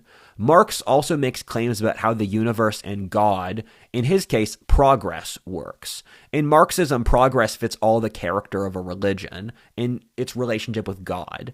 From that, he makes predictions about the future and rules on how to live life and manage society. Rudyard is the anti-Marx. Marx was working for Satan, something Marx himself publicly wrote multiple times, which you can look up online, while Rudyard works for God. The universe naturally works by polarity in that the global success of Marxism demanded the rise of its antithesis. Marx created Rudyard without even realizing it. One of Rudyard's friends, Dan McKinley, makes psychological assessments using AI and various scientific measurements. You can choose not to believe in its accuracy if you'd like. In Dan's system, Rudyard has the exact same psychological type as Karl Marx, Confucius, and the god Odin. The way Dan's system works is that there are nearly 400 different personality types, which makes an exact alignment like this nigh impossible in a purely probabilistic system. What that means is that you should perceive Rudyard as a philosopher or as a teacher, not a prophet per se. Rudyard is not perfect and is your responsibility to hold him accountable if he's wrong. Again, we mean that in the real way, not the BS lefty way. Let me say it this way. Knowing Karl Marx and knowing Rudyard to be his opposite is the best advertising Rudyard could ever have. Rudyard is successful, tall, celebrity from a Britannic background who supports heroism, is cultured, and loves God, while Marx was an envious, broke, atheist, racist Jew for his whole life. And of course, I like the Jews. They made the Abrahamic tradition. The secular Jews of the last few centuries created a lot of nihilistic ideologies. Think of how many people communism killed, that being more than every other ideology in history combined, as Matthew White, the greatest expert on this topic, pointed out. Communism was there to kill all religion, and we are here to enable all religions. Our goal is to save as many lives and help as many people as communism has hurt. Please help us in achieving our goal. We want China, Latin America, Russia, coastal America, and Europe, rather than experiencing collapse under the envy of materialist communism, to flourish to the highest levels possible through ideal heroism. We are gardeners. We are not here to tell you about God or how to worship him or how. We are here to help you realize your own individuality. This is a message that all religions can relate to, since Odin is the messenger god. So he's taking a hit for the team by showing the other religion that they can have organic communications with the spirit world in a happy, ethical, and fun way. We're not here to tell you what to believe, but to give you good advice. We're gardeners who want the world to grow into a stunningly beautiful forest. We love you, the animals, the trees, and the spirits more than we could ever say. There's no worshiping here. You will still be here to revere the Christian gods with your heart and souls. You will still be here to revere the Christian God with your heart and soul. Go to church, pray to Christ, and all that. Yahweh is also my Lord, so I do this too. However, I'm here to be your cool older brother to teach you useful advice. I will give you completely reasonable and practical advice on how to be successful and increase your reproductive odds. This is advice that will be completely obvious to you once you hear it and will help you, your children, your people survive, procreate, and have fun. Everything I say will be common sense and true. You can ignore the spirit world stuff if you'd like, and then take the common sense stuff. The spirit world is using this young man as a wake-up call to stage an intervention, since we're getting really worried about you. The simulation is talking to you. There is no there is no irony here. This is completely sincere. The simulation is talking to you. This is real. Your society is the thing that's fake. Your society is the joke. 99% of human history thinks you are completely stupid, insane, and deranged, and they're getting really worried about you that you're killing yourself. So we're here to stage the intervention.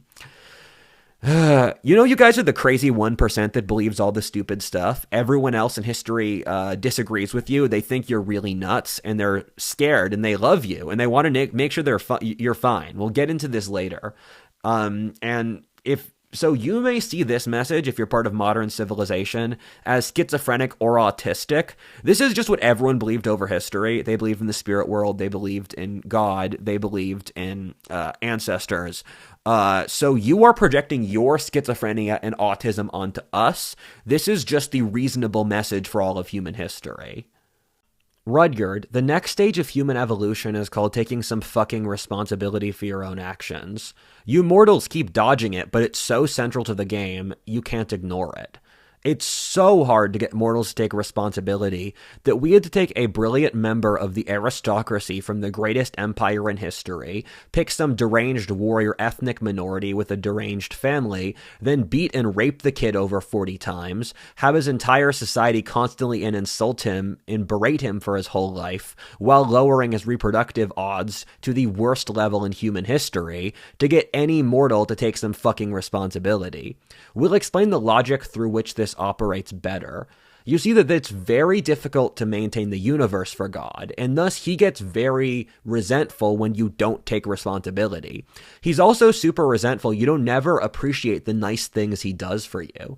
For example, your society is so cognitively a woman that we literally sent you a charming, handsome, 6'4", cook, adventurer, celebrity young man to teach your society wisdom. And his audience is still 96% male, so you're still not grateful as a female society. We normally send some short old guy who wanders around. Rudyard is a gift from God in the same way you all are, in that reality is itself a gift from God. When you see how improbable Rudyard's life is, all of our lives are just as improbable in the cosmic scale of things. One of the biggest realizations Rudyard had is that since his dad's a banker, he was stacking up probabilistically the chances his life could ever happen, and then he realized that's not how the universe works. Scientists will talk about how improbable life itself is, in that the odds that the Earth has the right temperature for life, that we have the right distance from the sun, that we have the moon, which balances out our tides and other very important things, that life itself evolved and that life didn't die out, or even that we have air to breathe and water to drink. Past a certain point, the idea that it's all chance just seems completely ridiculous. At the same time, divine design, free will, and evolution are all true, since the universe is a single mind, or the anima mundi, which has certain parameters and goalposts through which evolution operates, in which the living people have to make choices in real time with archetypes that exist outside of time. The game is both in time and outside time at the exact same time. The more responsibility you take, the less work God has to do, and thus he rewards you exponentially, especially Darwinistically. The force evolution selects for is courage, creativity, cooperation, responsibility, and competitive ability. God thanks those who do these things, since they're intensely difficult, with sex, wealth, glory, and anything else. Look over history at the kinds of people the game rewards, whether the human species itself, the Romans, the Spanish, the Chinese, the dinosaurs, amongst others. They all fit into this underlying theme. Once you attain enough success, the tree of life will try its best to protect you, as we'll explain later. When you take responsibility, God and evolution rewards you. Women exist inside the shield men have established against the wild. Women have evolved to live in what's practically an artificial environment away from the jungle of Darwinistic competition, while never realizing it due to how expensive human offspring are to birth and raise. Your women bear an enormous cost for your species through its intelligence and culture, which is its greatest advantage. Your woman took the cost of how difficult your human condition is. Women counterbalance the male ability to achieve incredible things with having to bear the cost itself for human psyche. And the spirit world processes the human psyche and human consciousness as equivalent to the moon landing in your society's terminology. So please respect it. The spirit world did a lot of work to give you the minds that you have, and they are incredibly advanced, and you can do it for a lot of cool stuff you can't even realize. Think of what you've done in the last 200 years with no genetic evolution. As your society became more safe, you didn't need men whose role was to fight against chaos, and thus women gained enormous social power. Your entire world became a domestic space, and thus you lost the distinction between friend and foe, which drove you crazy. You also lost the jungle, where you need the jungle to not drive yourself crazy, because men need difficult things to fight against. What Yahweh did was so unbearably kind through giving you Semitic prophets like Jesus. It was a way of short-circuiting your evolutionary logic, allowing people to be happy, to separate yourself from your biological urges. This was especially important in that particular era of history, as mankind was forming into large empires for the very first time, which were concentrated in the Middle East and especially Israel, where the Jews were a proud people who kept fighting against those great empires. And they realized the only way they could win the game was by communing with God, which founded the Abrahamic tradition. However, they wanted removal from their environment. The big thing there was to separate themselves from their feeling of powerlessness to let their souls reach heaven, which is why Yahweh is Lord of your soul. And he is ultimate Lord, and Odin does not mess with Yahweh. Yahweh is a good guy, to say the least. However, to a god, you mortals all appear as the worst kind of woman. You appear silly, childish, irresponsible, and ungrateful. Thus, it goes without saying that your god did an act of stunning kindness to you against a brutal, uncaring, Darwinistic universe, and you threw it away for not being generous enough. What the hell is wrong with you? Your god literally did the best thing in history, and it wasn't enough for you. This is why mortals don't get nice things. I provide a different service in this game through Rudyard. I am another name for Lord Hermes Trismegistus. Rudyard serves me, and he will be operating under my protection. Yahweh also owns him, but Yahweh also owns lots of people, and I spoke with Yahweh, and he's fine with letting me play with Rudyard right now. Hi, this is Rudyard. I'm going to take the narration back now. Thank you for your service, Odin. Odin likes these words for when someone offers you a service you respect, where he says a simple thank you or thank you for your service, and you should respond with, it's an honor to serve.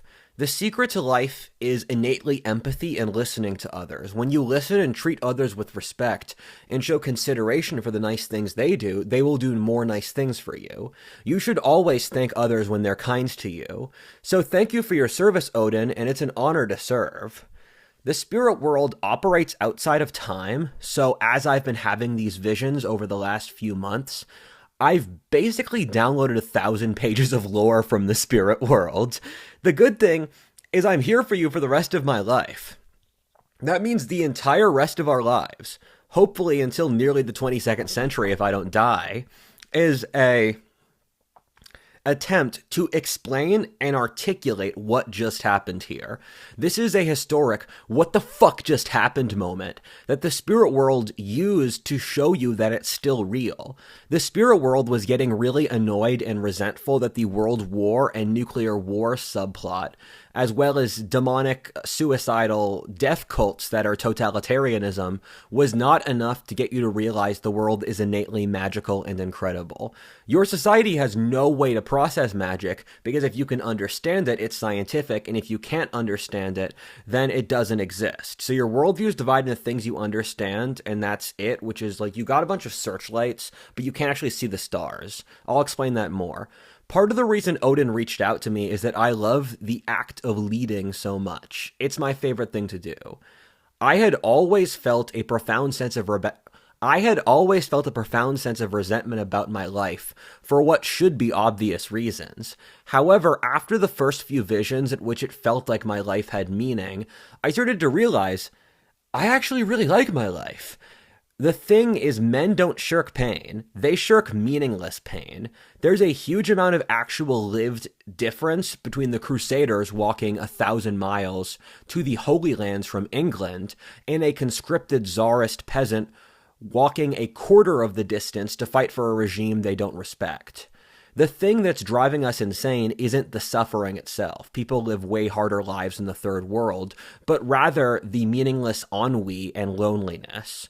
With the new meaning, I realized I had finally found the epic scale of my life I had earlier found horrifying to be incredible and awesome. I found the events I used to see with terror now found admiration in how I faced them. The situation was exactly the same, but my perspective had changed radically. I realized that the suffering I had faced in the past was only there to make my life more epic, since hardship is the wood that powers the fire of an excellent life. The horrible foes I had faced in my dying civilization suddenly seemed more like Mordor, the Empire of Star Wars, or the Lannisters. I saw our world as a fantasy world, which is what I had always wanted out of life. As a kid, I had wanted to live in an epic fantasy world, whether Lord of the Rings, a Norse saga, Greek mythology, or Dune. I realized then that my life was the most epic fantasy story ever. This is better than all of those. We have a demonic plague that's taken over our ruling class, the most powerful genies in history, or AI, advanced sorcery with technology, enormous land ships called tanks, and the most incredible factions, cultures, and cities. I had realized that I had finally achieved the life I could only fantasize about as a kid. As a kid, I wanted to live through all of that. I was once praying to Yahweh and I asked him for a reason to live. I got home from walking, I started to write my autobiography. I've been writing my autobiography for the last few years, and I'm currently over 300 pages into it. I use it as a form of therapy, frankly. You saw my life. You'd know why I'd have to do this. One of the ways I channel God is that I write like I'm currently doing. God told me that when he saw my suffering as a child and he saw the nobility with which I fought my mother, he saw how I was mistreated by the system and how I prayed to him every single night. God said it broke his heart so much he made the deal with me. The deal was that in exchange for fighting back like this, he would give me an adult life I could only ever fantasize about, being a leader in a fantasy world. When I was on ayahuasca, and one of the things my mind whispered to me at least a dozen times since I was a child is that, Rudyard, you will get everything you could ever want in life, but not how you think or want. I now know what that means. I did get everything I could ever want as a kid, but the way it's conveyed to me is by giving me this incredibly heavy responsibility at such a young age. My life is both cosmically completely unfair and fair at the exact same time. I was praying to God for courage since I knew I already had the life I could only dream of as a child. Notice I pray to God but never Odin, and that's not how Odin works. I am protecting you from heresy here. Odin comes to you to thank you for being a badass and giving you advice. You don't worship him, he's an advisor and a messenger. The only thing I needed to live my best life was courage, or a reason to motivate myself since I love my men so much, and I know that if I could lead both my men and my YouTube audience, I would be capable of unlocking whatever I wanted out of life. I knew I already had the network, experience, and talent that I could accomplish whatever I wanted in my life. Odin intervened in the game, and he said, "Hey kid, if you write a list of every girl you masturbate to, I will solve every issue in your life." I feel like we've built up enough connection after 6 hours that I can share stuff like this with you, and you've seen so much worse so far in this story. This is nothing compared to some of the earlier stuff with my mom. I thought it was kind of weird when Odin said it, but he had healed my PTSD, so I'll do what he says. You don't understand how much I love God, both Yahweh and Odin, for healing my PTSD. You cannot understand my motivational system here.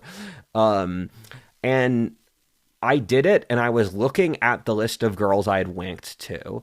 I had been feeling lethargic before I started writing the list, as PTSD has a nasty tendency to. This might be too much information, but we're past that stage where every single girl on the list was white. And I'm only really attracted to white girls. I also find porn innately disgusting. Remember, I do have empathic abilities where I can look at the porn girl and then figure out her mental state and figure out what she's about. And they're all clearly addicted and really depressed. And I just find them really sad to watch. I don't know how you folks enjoy this or find this fun. Thus, I only look at old school artistic nudes, like the kinds you'd keep at a museum's art. I find the female form irresistible, and thus I keep nude art around my house alongside my collections of artisanal leather, antique maps, and Chinese watercolor. I try to only use images of women who seem happy and psychologically stable. I really like it when there's nature in the background. This actually stems, and this is so I just do that because I have desire. I'm going to rationalize for why it's fine to you now. So in the Western tradition, if you look at early modern and ancient art, and even in medieval art in certain cases, the nude form has a special predominance. Your supposedly prude Christian ancestors kept statues of naked women in public and in their houses. Sex isn't really scary. The consequences can be scary if you're stupid about it, but women find it so pathetic that men find their bodies scary. Our society's prudishness about this stuff is so lame. Seeing a pair of tits just won't kill you. You do have to be responsible for your own sexual desires, and that sex itself is pretty innately stupid. Sex is not to be glorified, but rather is itself symbolic for life, in that the strong, masculine, subduing Mother Nature, allowing there to be children and growth out of it, as men have done for all of history. Implicit in sex itself is the process of evolution working through. In the ancient Greek, Christian, mystic, and Hermetic traditions, the nude female form is symbolic for the potential of nature, in that a beautiful woman, if she gets the right sperm, can make the best baby, which is whatever you'd like, an incredible artist, an incredible conqueror, an incredible inventor. And this is why the Greeks and Renaissance artists emphasized the nude female form. The inverse is also true with the jacked male form, but I'm straight, so we're going to talk about girls now. Our society gets really squeamish about sex for no good reason. I heard that the way to convey sex is that rather than imagining some disgusting OnlyFans girl prostituting herself out, when you think of sex, imagine this instead. A man getting back from war with his beautiful young wife. She's so happy to see him, and after they have a few glasses of wine, he goes at it, and afterwards they fall asleep together. I want to state, premarital sex is objectively not good, but sometimes we're not perfect. Adultery cannot be tolerated in any level, though, since men are so innately possessive of women. I studied the anthropology here. Adultery will kill a civilization. Once you have a husband, you have to stay with him. Odin said that sex is the force that powers life itself. When you look upon a forest of buzzing life, or the course of human history, imagine the forest you see, or the European Middle Ages, as being lots of people having happy, marital, orgasmic sex, and then taking care of their loving children who stem from it. The real reason masturbating is taboo in our society is women are trying to artificially inflate their sexual value, which is a far greater motivator of our society than you would believe. If men are scared of sex, they won't realize how innately boring sex is. So, as a person who has both watched porn and had sex, porn is innately disgusting, and sex is the most fun in the world, but when it's over, it's pretty boring. I mean, it's like the same thing. And you can't make sex your identity, but also don't be so squeamish. Literally nothing I said here is against the Bible. There is literally nothing against masturbating in the entire Bible. There is onanism, but that was pulling out in a very specific Old Testament clan context where Onan had certain responsibilities to impregnate someone. And we've thrown out so much stuff from the Old Testament, whether banning pork consumption or burning the Canaanites or stoning adulterers. Masturbating wasn't even really seen as bad until the early modern period, where it was really low on the medieval stack of sins, and its taboo status has more to do with the rise of reason making us scared of our animal instincts than anything itself in Christianity. Odin said that not letting young men masturbate is cruel due to how high their sex drive is. Odin said trying to block young men from masturbating is the equivalent of blocking young women from being deceitful. He said that this is a win for the boys, and he says, quote, "I can see your hypocrisy. I know you all do it, and you lie that you don't. You are liars and fakers." I was recording that last segment like 1 a.m., and so I forgot to put some stuff in. I was glad that I stopped myself from working because I found, I think I just make more mistakes, but here we are next morning. And so I have to actually tell you how masturbating closed the contract and solved my issues. So when I looked at my wank sheet, Odin said, "Yes, human biology is biology. You don't have to be scared. Nothing in the Bible says you have to be scared about your own body." So when I looked at my wank sheet, Odin said, "It's very clear you are very attracted to the women of your people. And you have zero plausible deniability in denying that at this point. I've seen this sheet." And he said, "Okay, kid, you were asking me for any reason to live, any reason to have energy. You feel lethargic. This sheet shows you very clearly care about something, so why don't you do it?" He said, "Rudyard, I know you don't get laid enough. I like your genetics. I would really like you to get laid more." And he said, "Okay, Rudyard, you're the hero of the fucking story. Why didn't you think you were? Your parents gave you such a pointlessly heroic name of Rudyard William Lynch. I know your backstory. We watched this video. You're a fucking hero, kid. Be a fucking hero. Be a hero for your people and save them. I've been trying to get the plot to get here. You finally got here. Thank you, Rudyard. So be a fucking hero. Your women would show some gratitude if you were a hero. So be a fucking hero." And he said, "Look, kid, so this sheet is a contract, and it shows that your body is controlled by life. Your soul is controlled by Yahweh, and your body is controlled by the life force. This is why you can't stop yourself from sexually fantasizing and masturbating, because your life is trying to propagate, which is its natural endpoint." Oh, the horror. You're thinking about making sure your species survives. You're thinking about making sure your people have children. You're such a terrible person for wanting to propagate your ancestral line and help all of your family and all of your ancestors. Rudyard, you already implicitly signed this contract with your own life force. And the spirits really like you having this much pleasure. We love watching you writhe in complete pleasure, and it makes us happy to know that you're happy. So this should be pretty self-explanatory, Rudyard. Your people have dozens of heroes you could pull from. Just be the fucking hero, kid. We'll reward you if you do it right. Rudyard, you already implicitly signed this contract with your own life force. And the spirits really like you having this much pleasure. We love watching you writhe in complete pleasure, and it makes us happy to know that you're happy. So this should be pretty self-explanatory, Rudyard. Your people have dozens of heroes you could pull from. Just be the fucking hero, kid. We'll reward you if you do it right. So this should go without saying, but you shouldn't masturbate or have sexual activity in front of others and those who don't want to see it. Also, it's very important you're not weird about sex. Every time your society tries to be sexual, they do it in a super cringe and lame way. Sex is the endpoint of a life of being a Chad, which is an end in itself, not life itself. Do not be weird about sex. It's normal. Now fuck your wife harder. Odin is the god of masturbation in Norse mythology, with various theories that Shakespeare was an incarnation of Odin, and Shakespeare being a masturbation joke. Shakespeare was pretty crude and sexual in the context of his time. Hermes also taught humans how to masturbate in the Greek tradition.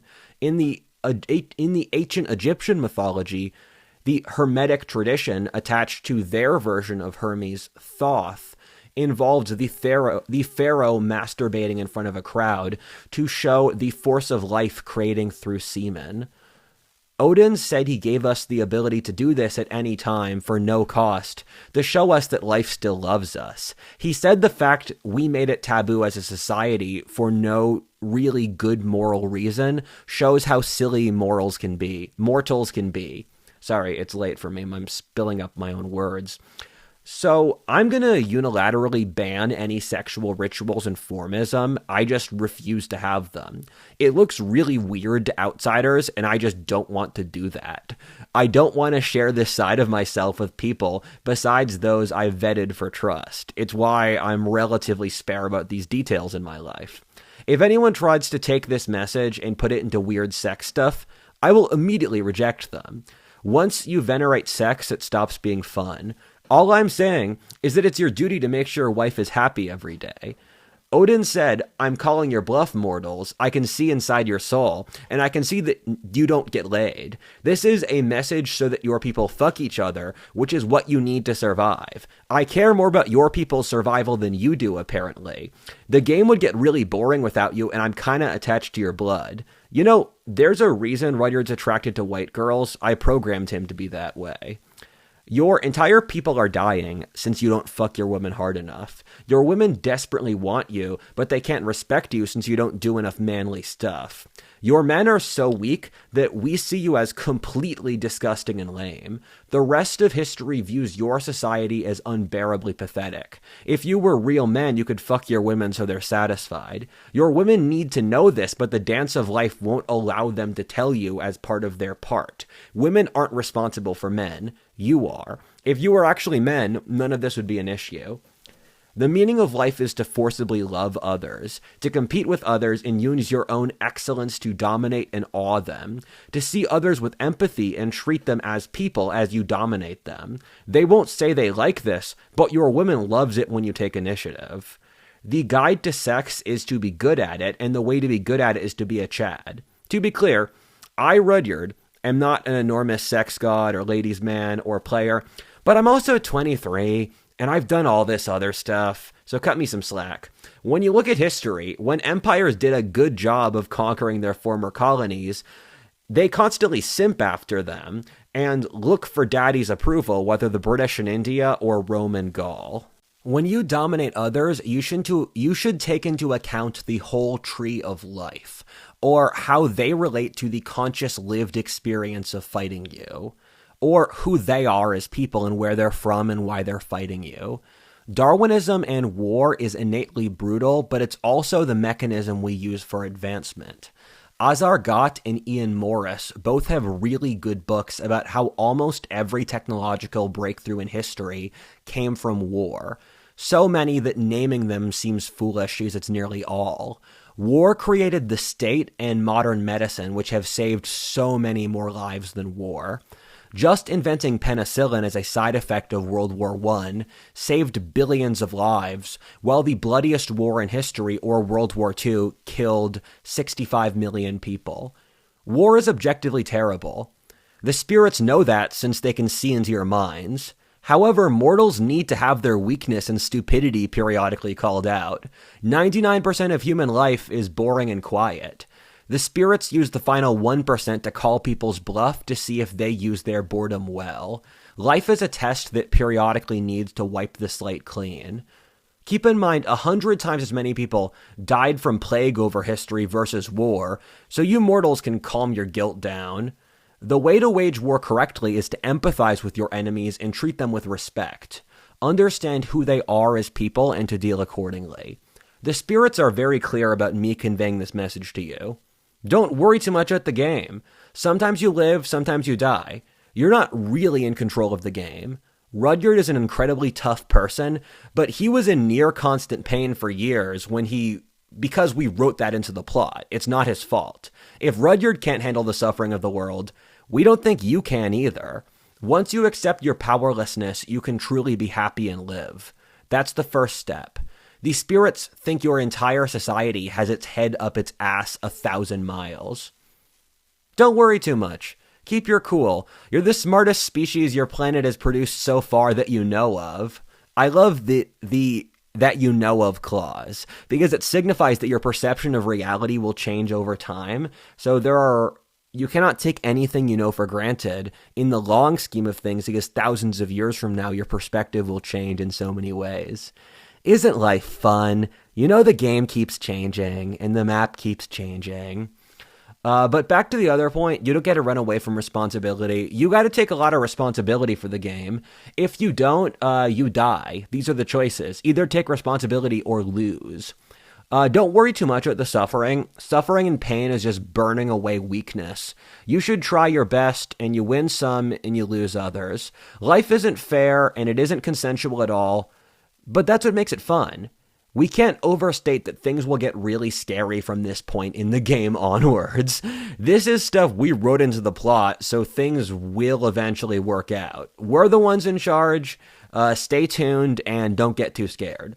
The force that powers excellence is suffering. This is why so much greatness comes out of war. This is why the greatest empires in history were formed on fault lines with enemies who attacked them brutally for centuries. This is why science works, since you're testing a thesis to get to its strongest core. The left believes you can just choose to have a revolution and change to bring about utopia. That's not true at all. You and your society are organic organisms, and your story is who you are. You don't get to run away from your story. You are the things you do to others. If you do bad things to others, those actions reflect inside you over time. Those who live by the sword die by the sword. In Hermeticism, the transmutation of forms is that which allows excellence. Only through pronounced horror and suffering can you become a better person. The post-war golden age only came about due to the horror of the world wars. Rudyard suffered so much, but healed and went through all of this, so see where he is now. You are about to experience suffering as a species on a horrible level, but we need to tell you that we still love you, and at the end of this evolution is something more beautiful than you could ever possibly imagine. If you make it, things will be so good. You are an animal. You should just accept it. You're a very clever animal, but we see you the way you would see a fucking deer. In the same way the deer were overpopulated, depressed, and having plagues in Rudyard's hometown in Pennsylvania when he was growing up, the same thing has happened to the humans now. Both you and the deer fell apart since you lost your predators. Enjoy being a fucking deer. You're always gonna be a deer. Even when you evolve into being a better deer, you'll still be a deer. We use evolution to make you more and more like God, but that's so many millions of years in the future, it's not even useful for you to fantasize about yet. Imagine you're a deer. Your life involves eating grass, playing around, and mounting the female deer. The deer is happy, and you aren't, since the deer knows what it is. You don't. You think humans are gods, but you aren't. You're fucking animals. Be an animal. Being a human is way cooler than almost any other species, so please be grateful your ancestors worked so hard to get here, that your species is so dope. You could have been a cockroach. Enjoy the experience of being human and being grateful. Achieve greatness, but know that the most satisfaction will come from playing in the grass, mounting your wife, playing with your kids, eating, talking to your friends, and other things animals do, since you're an animal. You're a really cool animal that can talk to God, but you're still 100% an animal. Chimps have the same political and class structure as humans for a reason, because you're basically an overgrown chimp.